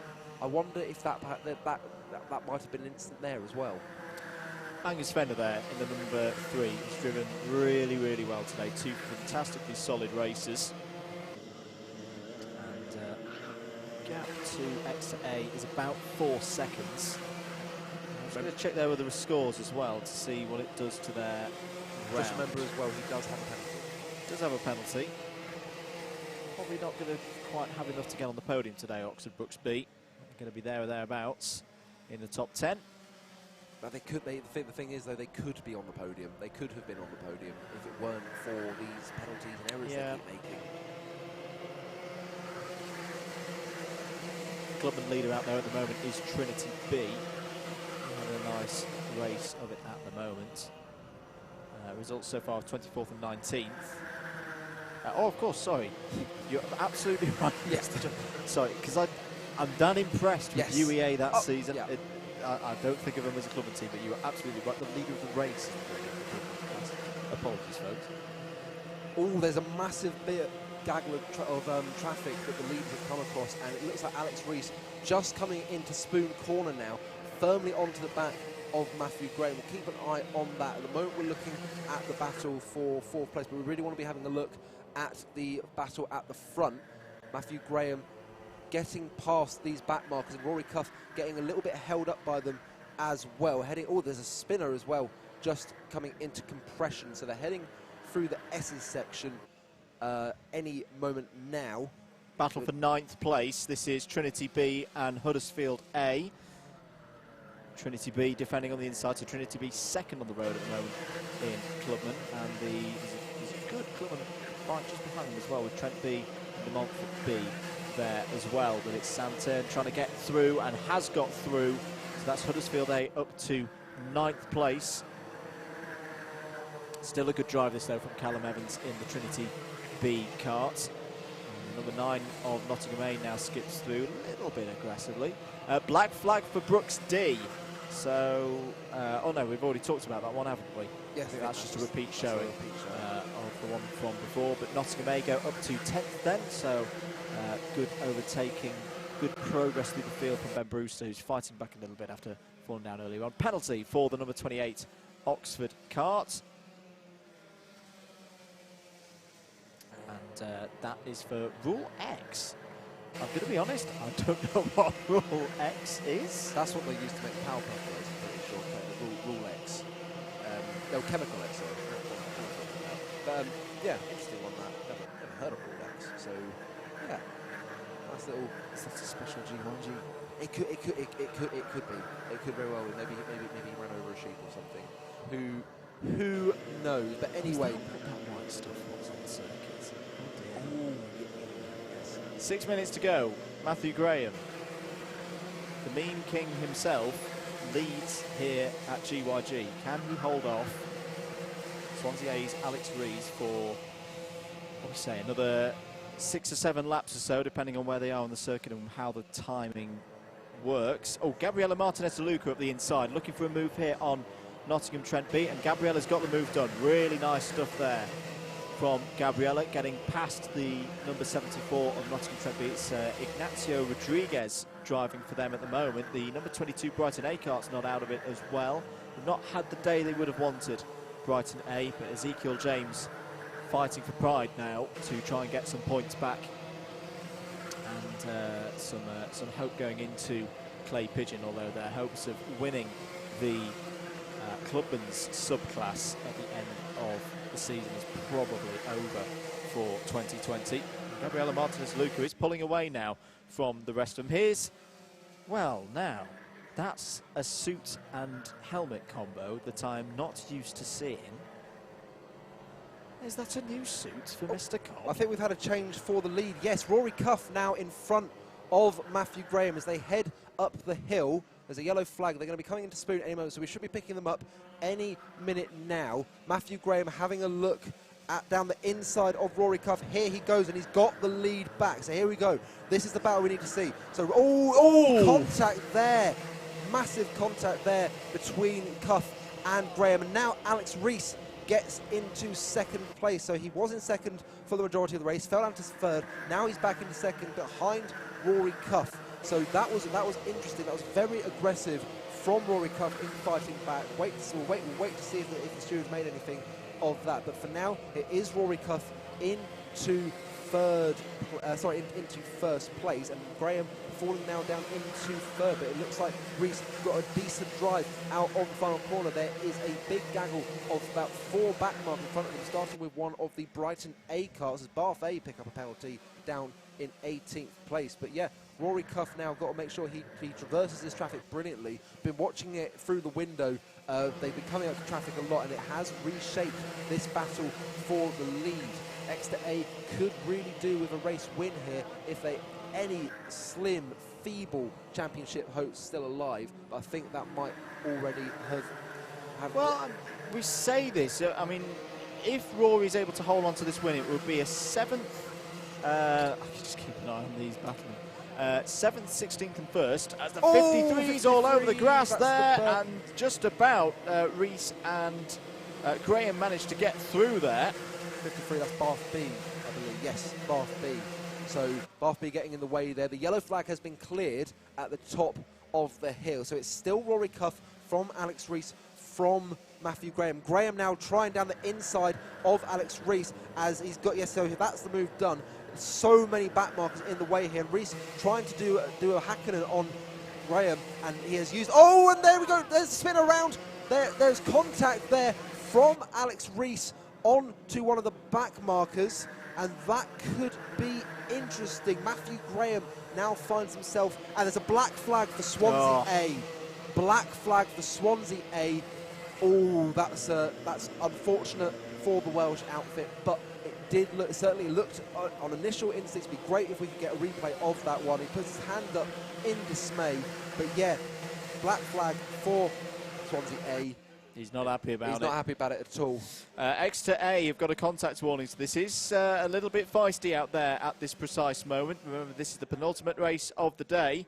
That's the Leeds A car, the number 34. They're well out of this, though, because they had a black flag early on, fighting with the number 53. That's not for position. That's drivers on separate laps. But Rory Cuff, well, I almost forgot about him in the middle part of this race, that he was out there. He was very, very quiet. And then, I mean, it's very rude. Can't forget about Rory. But he's at the front now. It's been a good day for Rory's. Yes. Rory's winning everywhere. And 1 minute 39. Reese didn't come in. He definitely saw the black flag, and he has not come in. Is he testing Jack's theory He now? could be testing Jack's fit. Now that... Okay. So that is interesting, because he 100% saw that black flag. We saw the arm go up in the air. So we'll keep an eye on that situation. But for the moment, it is still Rory Cuff. Graham is definitely gaining a little bit more time on Rory Cuff as there's a move for 8th place. The number 8 car, Huddersfield A, Sam Turner, has overtaken Sam Cobb for 8th place. So number 8 now in 8th. Sorry, Birmingham A are throwing the Clubman gauntlet down to Leeds A here. They're now up to 14th place. That's before any ineligibles have been taken out. That would put them already on 161 points with a race to run. And I reckon the only team would be able to beat them is Leeds A.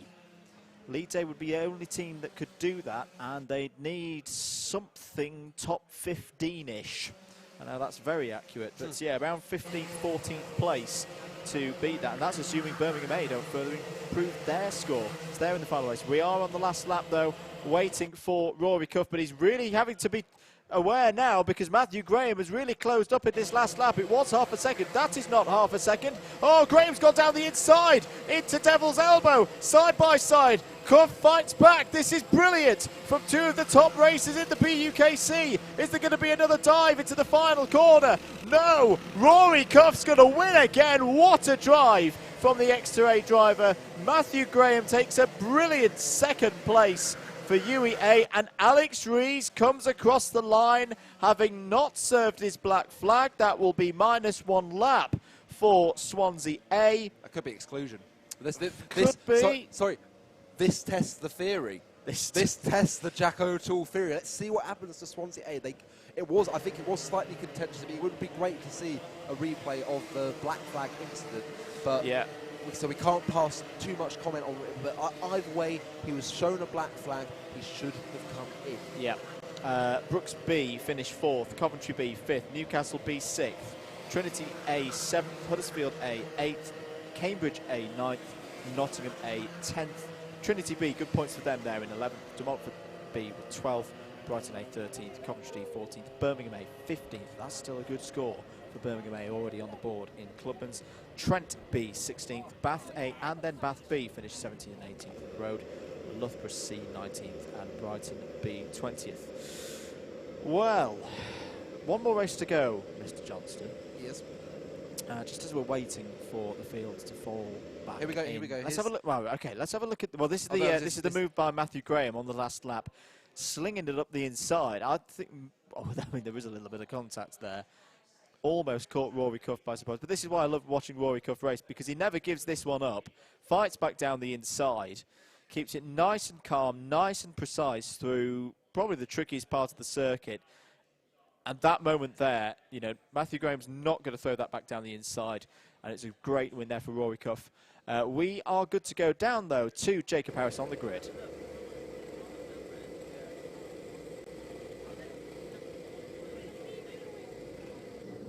Down here on the grid, we've got race winner, well, for the second time today, Rory Cuff. Rory's second win, but this one actually counts. And you had to fight for it as well. Yeah, I had to fight for it. My own fault, really. The last lap, I had a bit of a gaff, and then, I don't know, I think I just got a bit tired and made a mistake at the top corner, then made a second mistake in the middle of the lap, and then all of a sudden he was on me. So, and he kind of got past, and then I had like half a gap that turned into a full gap. And yeah, pleased to finish where I did, and hopefully, well, this one counts. Yeah, it is your third sprint race of the day. You've now raced nearly an hour and a half, which isn't usual for a day at BUKC. Yeah, it is, but other people have done it. I think I just need to do a bit more fitness, maybe. A good result as well. It's been a while since I interviewed you, since you had a few wins early on in your BUKC career. Yeah, I've had a few. I've done enough racing, so I kind of should have. But I don't know what I was playing at the beginning of the year. I think I had a few grids at the few positions at the back of the grid, so that obviously doesn't help. But yeah, I only started 9th in that one, so a bit close to the front. Well, congratulations all the same, and I shall see you at the podium. I have a quick chat with Matthew Graham about that as well. One step away from winning. It was exciting, wasn't it? I thought it was exciting. It was a good fight between just the three of you. I think the Swansea lad has run off. I think it's a shame, because I feel like I had the pace through that entire race, really. And just as I was pulling away from, I think it was Reese, our back marker was coming out of the pits, and he's obviously parked it on the apex of the hairpin up there, and that's that toe back in the toe, and then yeah, but a bunch more back markers. It was causing chaos, but you know, it's a system, and you've got to drive around it, and it was a good race nonetheless, and we'll be back for more, I think. Good to hear. I'll let you get your stuff out, because the next driver is waiting for the kart. Let's see who's lining up. Tom Obi is going to be second place for this one. Tom, come and have a chat. How you doing? Not great after carrying 20 kilos of lead from my car. 20 kilos, really? That's so heavy. I'm in heavies. The first time, what brings you to the heavyweights? As well. Oh yeah? How are you going to manage that? Better than I did this morning. It's some esteemed company. Mr. Karting is on pole position. Can you beat him? Give it a go. Don't know. You're too tired, Tom. You need to catch your breath. I'm going to stop interviewing you, because you know you need to have a good breathing session. Have a good race. I'm going to talk to Mr. Karting, see what he's got to say. Konstantinos. Hello. Good performance from yourself earlier, but you got a penalty early on. You going to keep it clean this time? Yeah, I mean, I got a bit unlucky because I overtook a back marker and hit a wet spot and literally flew outside. Well, there's no more wet spots to make your excuses with now. Exactly, no excuses. Head down. And you're on pole position as well. You should run away with this one. Hopefully. I mean, we'll see. We'll see. Well, I'll look forward to interviewing you at the end when you win. Okay, lovely. Me too. Mr. Karting, therefore X to A. Can he make it 2 wins in a row for those guys? Let's shuffle down. Oh, Kyle's here. You racing in this? I am indeed. What position? Oh. Ooh, that's going to be good. Do you reckon you can beat Mr. Karting? Konstantinos squared. Konstantinos. Squared. Konstantinos. Squared. Yeah, we'll give it a go. I've got to stay away from people this time. Yes. So keep the meter. Well, funnily enough, I was just saying to him, he got a penalty early on in his race. You got a penalty early on in your race. both of you got to abide by the rules, please. We always abide by the rules. Good man. Yeah. Yeah. Make Formula Brooks great again. Great on the hashtag. We'll give it a go. Yeah, see what happens. All the best. Right, let's grab 2 more interviews. Henry Jackson's also in this one. Henry picked up a race win earlier. Can we pick up another one? I'd like to think so. We've got a couple of drivers around us that have got a good pace. Kyle's up there. Yeah, if I can get through the first lap and come out in a good position, then yeah, definitely the win's on. All right then, good to speak to you. Henry Jackson, think the win could be on. Mark Cuthbert could also be thinking the win's on. Mark, how you doing? Yeah, not too bad. Quite like it here. Yeah. This is north for me. You wouldn't call it north though, would you? No, but this is quite close. You reckon? In BUKC terms, this is really close. There's hills and stuff. That's what north is like, isn't it? Yeah, it's picturesque. Can have a look around while I'm driving. Exactly. I'll show you all the local hotspots at some point, shall I? Looking forward to it. Have a good race. Cheers. Mark Cuthbert there, De Montfort A. That's one further back. The whistle's gone. We're not going to have any time. Unfortunately, this is our last race of the day. It's the last heavyweights race, round 6 of the UKC 2020. And to talk you through it, Andrew Mather and James Johnson.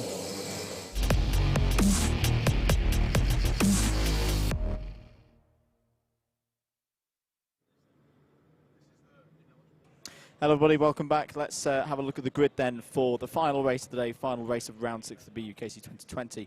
Exeter A and Aston A are your front row of the grid. Cambridge B and Brooks A are your second row. De Montfort B and Coventry D are your third row of the grid. Brooks C and Huddersfield B start on row number 4. Warwick C and Nottingham A go from row 5. De Montfort A and Newcastle B are on row 6. Trinity B and Loughborough D on row 7. Loughborough B and Coventry B are on row 8. Warwick B and Manchester Metropolitan are on row 9. Nottingham Trent A and Cambridge A on row 10. Exeter B and Coventry A are on row 11. Loughborough A and Queen Mary A on row 12. Here's James with the rest of the grid.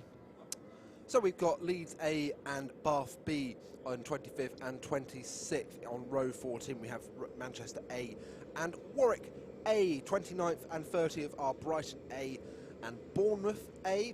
31st Birmingham A. 32nd Oxford Brooks B. And rounding off this grid is Kingston A. Jacko Tour, but I believe that is now Matt Santana, as there was a driver change. It is indeed. Quick spreadsheet of doom update. Clubman's the nice easy one. Birmingham A are your current leaders of that one. There's only one other team who can beat them, which is Leeds A. Lots of teams actually in to win this one. Loughborough A current round leaders on 169. Other teams that could win it: Brooks A, Coventry A, Brooks B, Birmingham A, Exeter A, Trent A, Manchester A and Leeds A. This one is wide open, James, for the final race of the day. Fantastic. So it looks like we are good for a start. Pushcart Johnny pulls away. Look to the lights, look for the smiley face to turn on, and there we go. Here goes Mr. Konstantinos. Konstantinos, so good the name implies, he goes immediately into the lead of this race. Looks pretty clean coming through the first corner, so there we go. Good start from everyone concerned. Konstantinos already got a fantastic drive over the 81 of Cambridge B, heading now into Spoon Corner, and there's a driver going very wide there, and we'll wait to see what kind of pandemonium that will probably cause. But yes, it is Konstantinos leading from Dominic Cousins, and then we're looking for Tom OBE as well. Yes, he is down now in third place, losing one position off the start. Meanwhile, Carl Morby in the Oxford Brooks A kart is in fourth place at the moment. To keep an eye out for Tom Fox there in the number 1 car. Obviously Coventry trying to fight through, trying to have a strong end to this race. They are one of those teams in contention for the overall victory. But across the line, it is Mr. Konstantinos, so good name of Price, leading this race from Dominic Cousins in second place, then Tom OBE in third, Carl Morby in fifth, and rounding out the top 5 is Coventry D, which is Joao Pinto. So good start, very good start for him there. In fact, actually no, sorry, he's gained 1 place. The big loser there. There are no big losers really on that lap. Big gainer would be Loughborough A in they've climbed 7 places up to 19th. Biggest loser would be Bournemouth A, dropping down 5 places into 32nd and penultimate last. So of the teams that have a mathematical chance of winning the round, Manchester A already in trouble, down in 31st position. How are Coventry doing? Because of course we've been talking about them a lot today already. They're up to 17th at the end of lap 1. Let's see where they are at the end of lap number 2. They've fallen, actually. They've fallen. They've dropped a spot to Loughborough A, so that's a big one. Carl Morby now on the attack against Aston A's driver, which is Tom Oby. Trying to go up the inside is Morby. That's an aggressive move, block pass, and he's going to let him back through. That's wise. That's wise from Morby at this stage of the race. Even if he does lose a couple of positions here, it's still a very, very long way to go, and he's going to go round the outside. Can Carl Morby hold it on the inside? No, the 95 is going to nip through. That's Coventry D. Coventry D, João Pinto driving for them at the moment. Now, will the Coventry D driver try and hold up Oxford Brookes A here, knowing that their own A team is further down the order and needs to get through, be a bit of a roadblock? Well, no, that's not going to work because they've already been forced out of the way. Look at this coming into the final corner. Christian Bessel getting involved there, and a few drivers running wide. Mark Cuthbert's in there for, in fact, both De Montfort drivers getting in amongst it. Over start finish, it's Exeter A ahead of Aston A, Brookes A up to 3rd, 4th for De Montfort B, then it's Coventry D and pretty much everybody else behind them. Yes, no, I think that, oh, big spin going round there. That is Christian Bessel. Christian Bessel round there. Sam Massey involved in that one in the Cambridge A car, and I think the Oxford Brookes C driver caught up there as well as Aidan Lee. So we'll wait to see if there's anything there from the stewards. And there's the 44 of Manchester Met A. I think they're off as well in the background. So that's an unfortunate little sequence of events there for both Christian Bessel and Manchester Met A. Andrew typing away furiously on the spreadsheet of doom to see where your race leader at the moment is also winning the round if the race was to finish right now. Well, he's got Constantinos, so good the name of twice, has got a big gap at the moment to now Kyle Morby, who's just made a move on Tom OBE for 2nd place. So Kyle Morby will now set about trying to catch up to the back of Mr. Karting to give Oxford Brookes the best chance possible of winning this round, which is certainly still possible for Oxford Brookes B as well, although they are, where are they?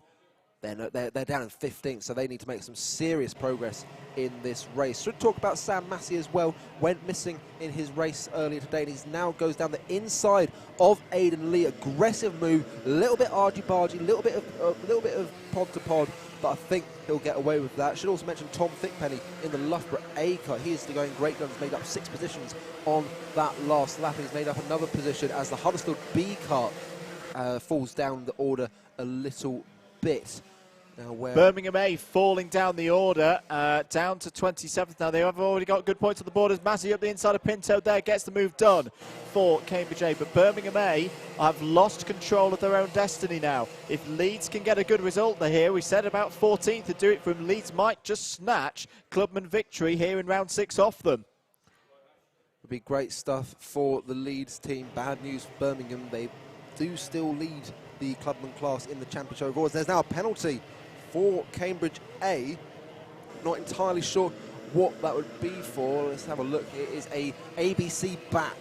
So Cambridge A with a 4-place penalty at the end of this race. Track limit warning for Nottingham Trent A, but they are not exactly featuring in this race. Although they have just climbed up into, in fact, they've fallen down into 20th place. Meanwhile, here we have an overtake from Aidan Lee on the 95. That is João Pinto, as has been mentioned obviously many times for the Coventry D. And here comes Tom Thickpenny, who has also got past now Aidan Lee. He's also got past João Pinto as well.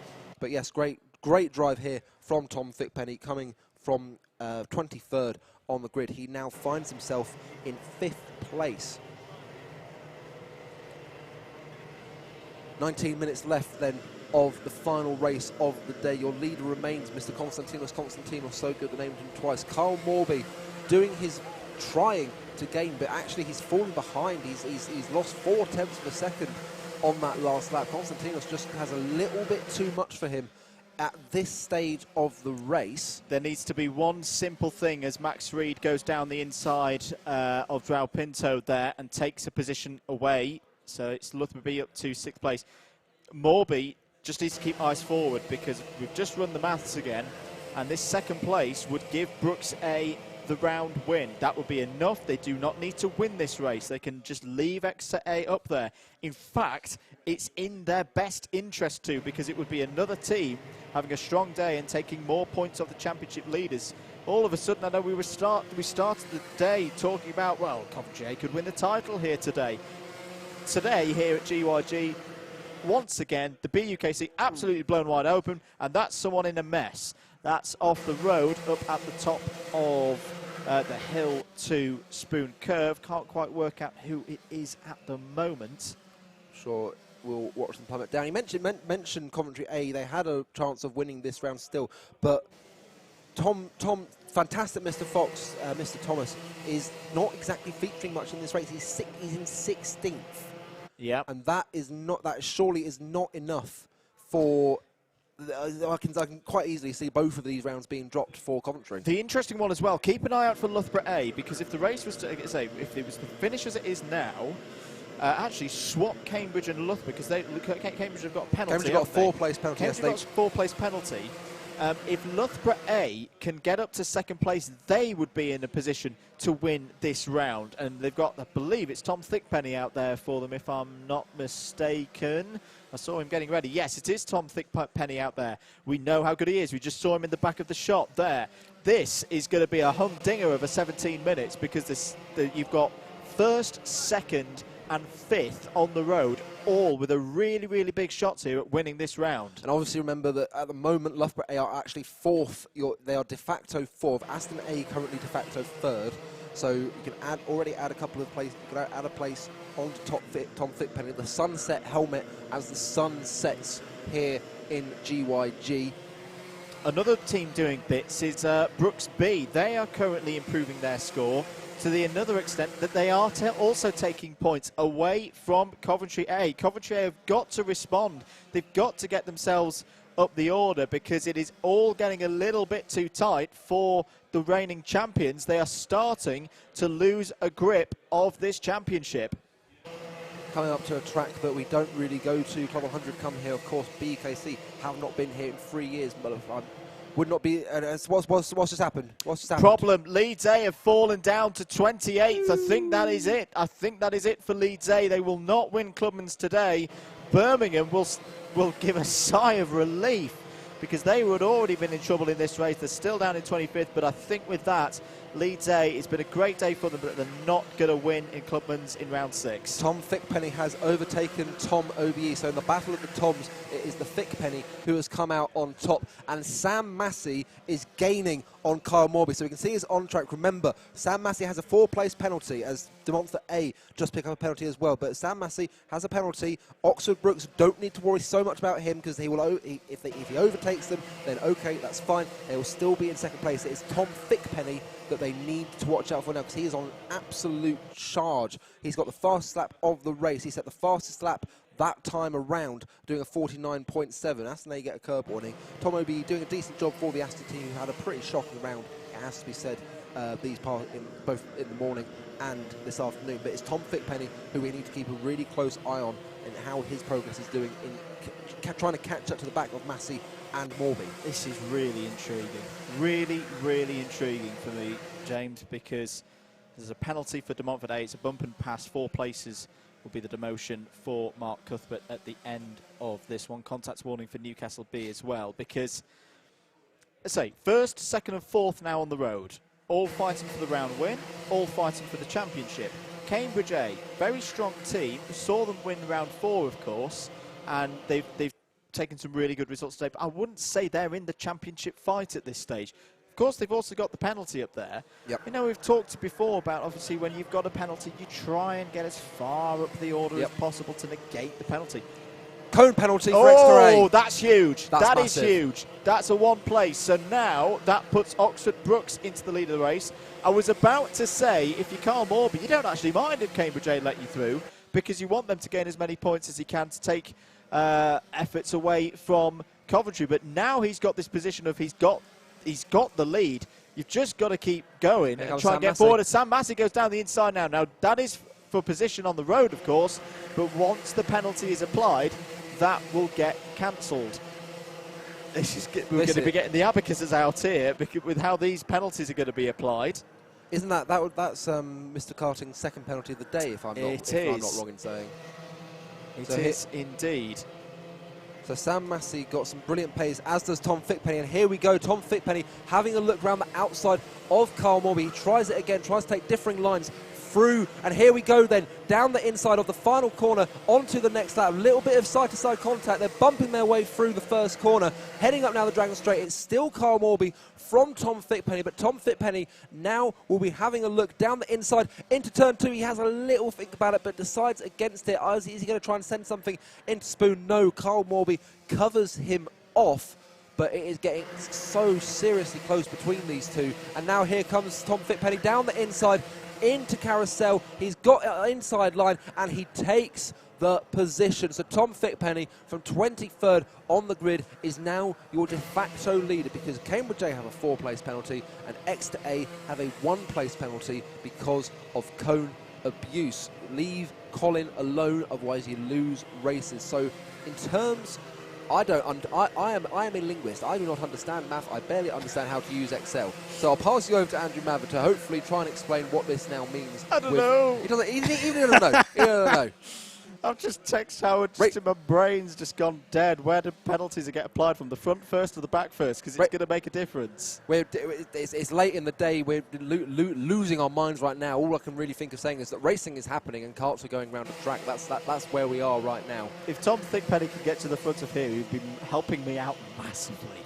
But yeah, he's got road position now ahead of Oxford Brooks A. Well, I mean, I think it's from the back. I think we've had this discussion before, because if you have a penalty at the front, drop back and then hop back into a place because somebody else has got a penalty, it's not very fair, is it? It'll be done from the back. So if we'd say it's done from the back, when you relegate Cambridge A 4 places, that promotes Loughborough A and Brooks A to 2nd and 3rd respectively. Then, as there's a move being done here by Brooks B, this could be big as well, as up the inside goes the number 3 of David Hayes. That's from the back of the grid. That is a brilliant drive so far from David, and he's now up to 6th place. So Cambridge A drop them back 4. Loughborough and Brooks go up to 2nd and 3rd. Exeter then drop them 1 as Aston A fight back there on Brooks B. Tom Obrey's really been aggressive today, especially considering he got flung into a grass verge earlier. So that would put Loughborough A as P1. That would give them the round. Okay, that would give them the round, because that would be 178 points. Nobody can get anywhere near that. Brooks B would finish 2nd on 176.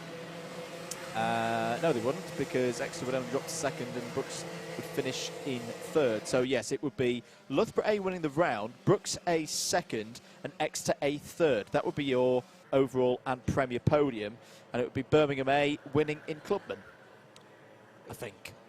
Well, yes, I think, but what's that word we like to use with the capital P? Provisional. Provisional, indeed. Look, keeping an eye out on backmarkers as well, as we've just got 10 minutes left of this race. There's actually not much in the way of backmarkers in this race. The field spread much closer than what we've seen in previous races. Obviously, the top guys have been fighting amongst each other for the majority of this race.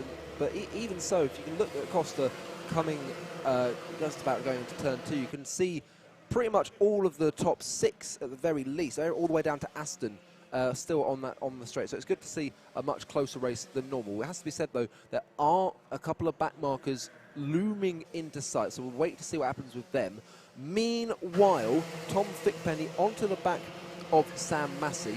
Obviously, this is a move position on track, but it doesn't really. Tom Fickpenny can just sit behind Sam Massey, but he won't want to do that, because if he can put Sam Massey between himself and Kyle Morby, that will all but guarantee the round win. Thank you, David Wood, Whitehouse, my other guru of the rules. He's just confirmed for me that yes, this battle between Fickpenny and Morby is for the lead or 3rd.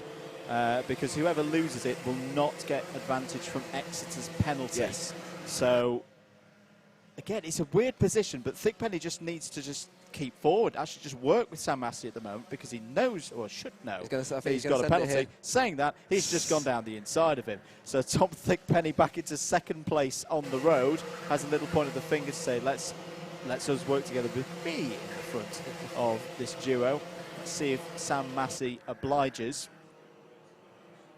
I have to say, Sam Massey definitely has a beautiful helmet. It really is the dark sort of lighty green, beautiful stuff. But just there, see Nicky moving off away. So yeah, Tom Thickpenny now up into second place. The gap to Costa is, I think it's going to be about 4 seconds as they cross. That's 3.9 seconds. So Tom Thickpenny now has the luxury of having Sam Massey between himself and Carl Morby. And Carl Morby now coming under threat from Tom Thickpenny's teammate in the Loughborough B car. And that is Max Reed. So Max Reed could potentially do Tom Thickpenny a big favour here if he can overtake Carl Morby, as there was an overtake there by Oxford Brook C, Aidan Lee, on Tom Oby in the Aston A car. That was for 7th place. Meanwhile, we pick up the current championship leaders in Coventry A, and they are still, where are Coventry? Coventry are down in 17th place. So this is, GYG has been, as you've said with your many years of experience, Andrew, it is this sort of time of season where you see the previous championship winner start to have a little bit of a wobble. And I think GYG, both rounds will be drop rounds for the Coventry outfit. The other way you can look at this, I know I'm getting all the maths and the craziness out here. So after this round, everyone will have scored 7 championship rounds, the 6 mains rounds here in 2020 and the qualifier round that either of the teams did back in November. If we just count those points, don't put drop scores in yet for times when things haven't gone very well. Coventry A would still, no, Brooks A would now be your leaders, 405 points. Then you'd have Exeter A on 399, then you'd have Loughborough A on 397, and then Coventry A on 392. Intriguingly though, you put 2 drop scores in, so each team bins off their 2 worst scores, so for Coventry that would just be the whole of today. Yep. It would be a very different picture. Coventry A would lead on 297, Brooks A would be second on 295, Loughborough A would be third on 292, Exeter A would be fourth on 290. That's pretty close. That is pretty close at this stage of the season. It's up the inside there. Good move for 15th place. Exeter B going past Cambridge B there.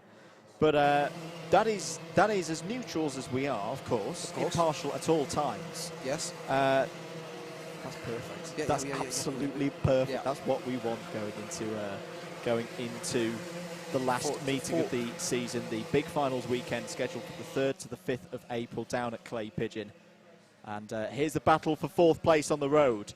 Loughborough B trying to do what Loughborough B have done for so many years, which is take points off the other big teams and help their A team. Max Reed all over the back of Carl Morby here, he's faded a little bit across the course of this race. He's still, I don't know whether he's just not happy with how this kart's feeling at the moment. This is a bit of a surprise for me. He's still keeping tabs with Sam Massey in the Cambridge A car, but you are correct. He has just not.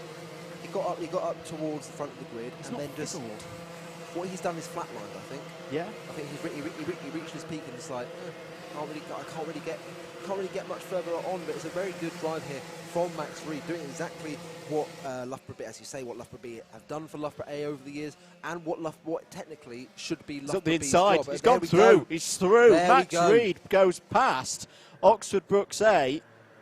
And there's no penalties involved in this scrap. That is for a point in this race.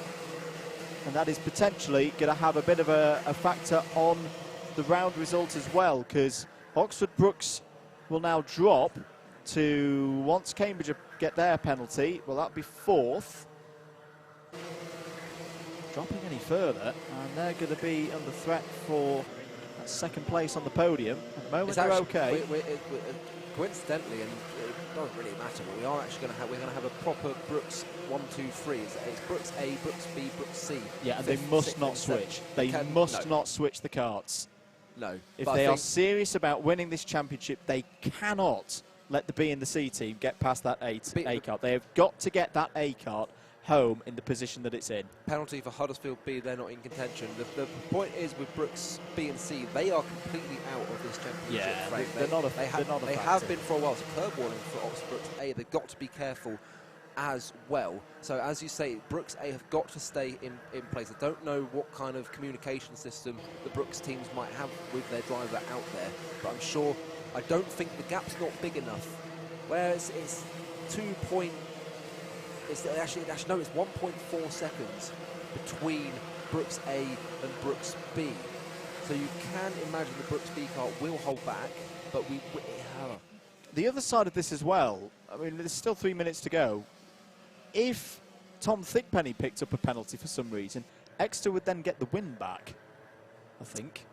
No. Potentially. No, it would be... Or would it go all the way down to Loughborough B? Yes, no, you're right. Yes, it would fall all the way back to Loughborough because B. you'd add it on to Cambridge A, then Loughborough A. So, either way... Sorry, I'll bin that thought.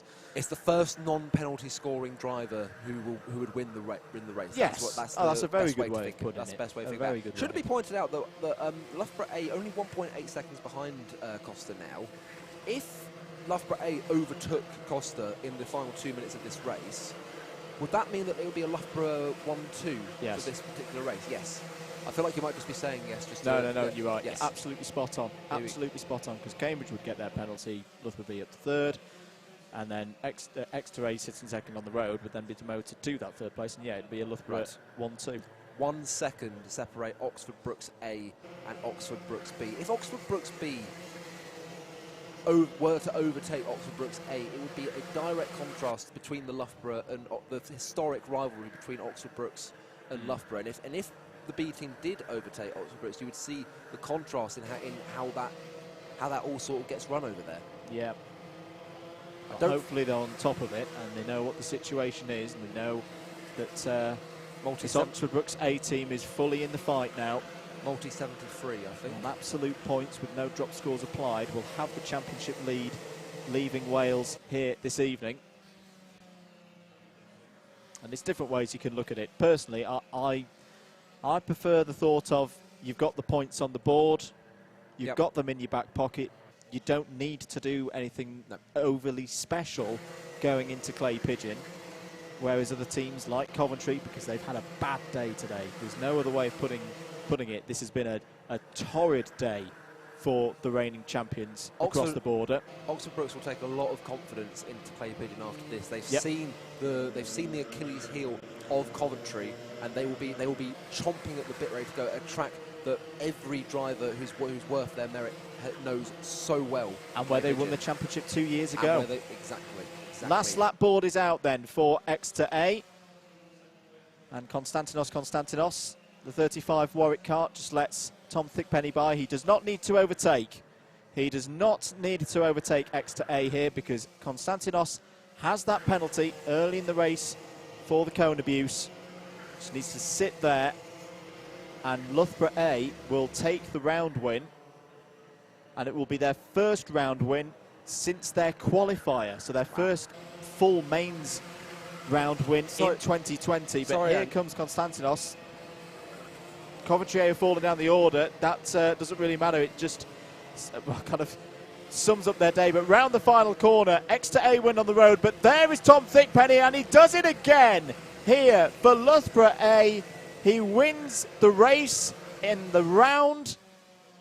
The round goes to Loughborough A, and they are firmly in the championship fight now, heading to Clay Pigeon. At the same venue where he made his Loughborough A debut 3 years ago, almost to the day, and stunned us all on that day. He's done it again. Brilliant work across the line. There's Birmingham A. Birmingham A win the Clubman class. A fantastic fight back from pretty much the back of the field. Jake O'Sullivan there finishes in 16th place. I don't think it improves their score, actually, but it doesn't matter, because Leeds A finished down in 24th, and that battle will go on to Clay Pigeon as well.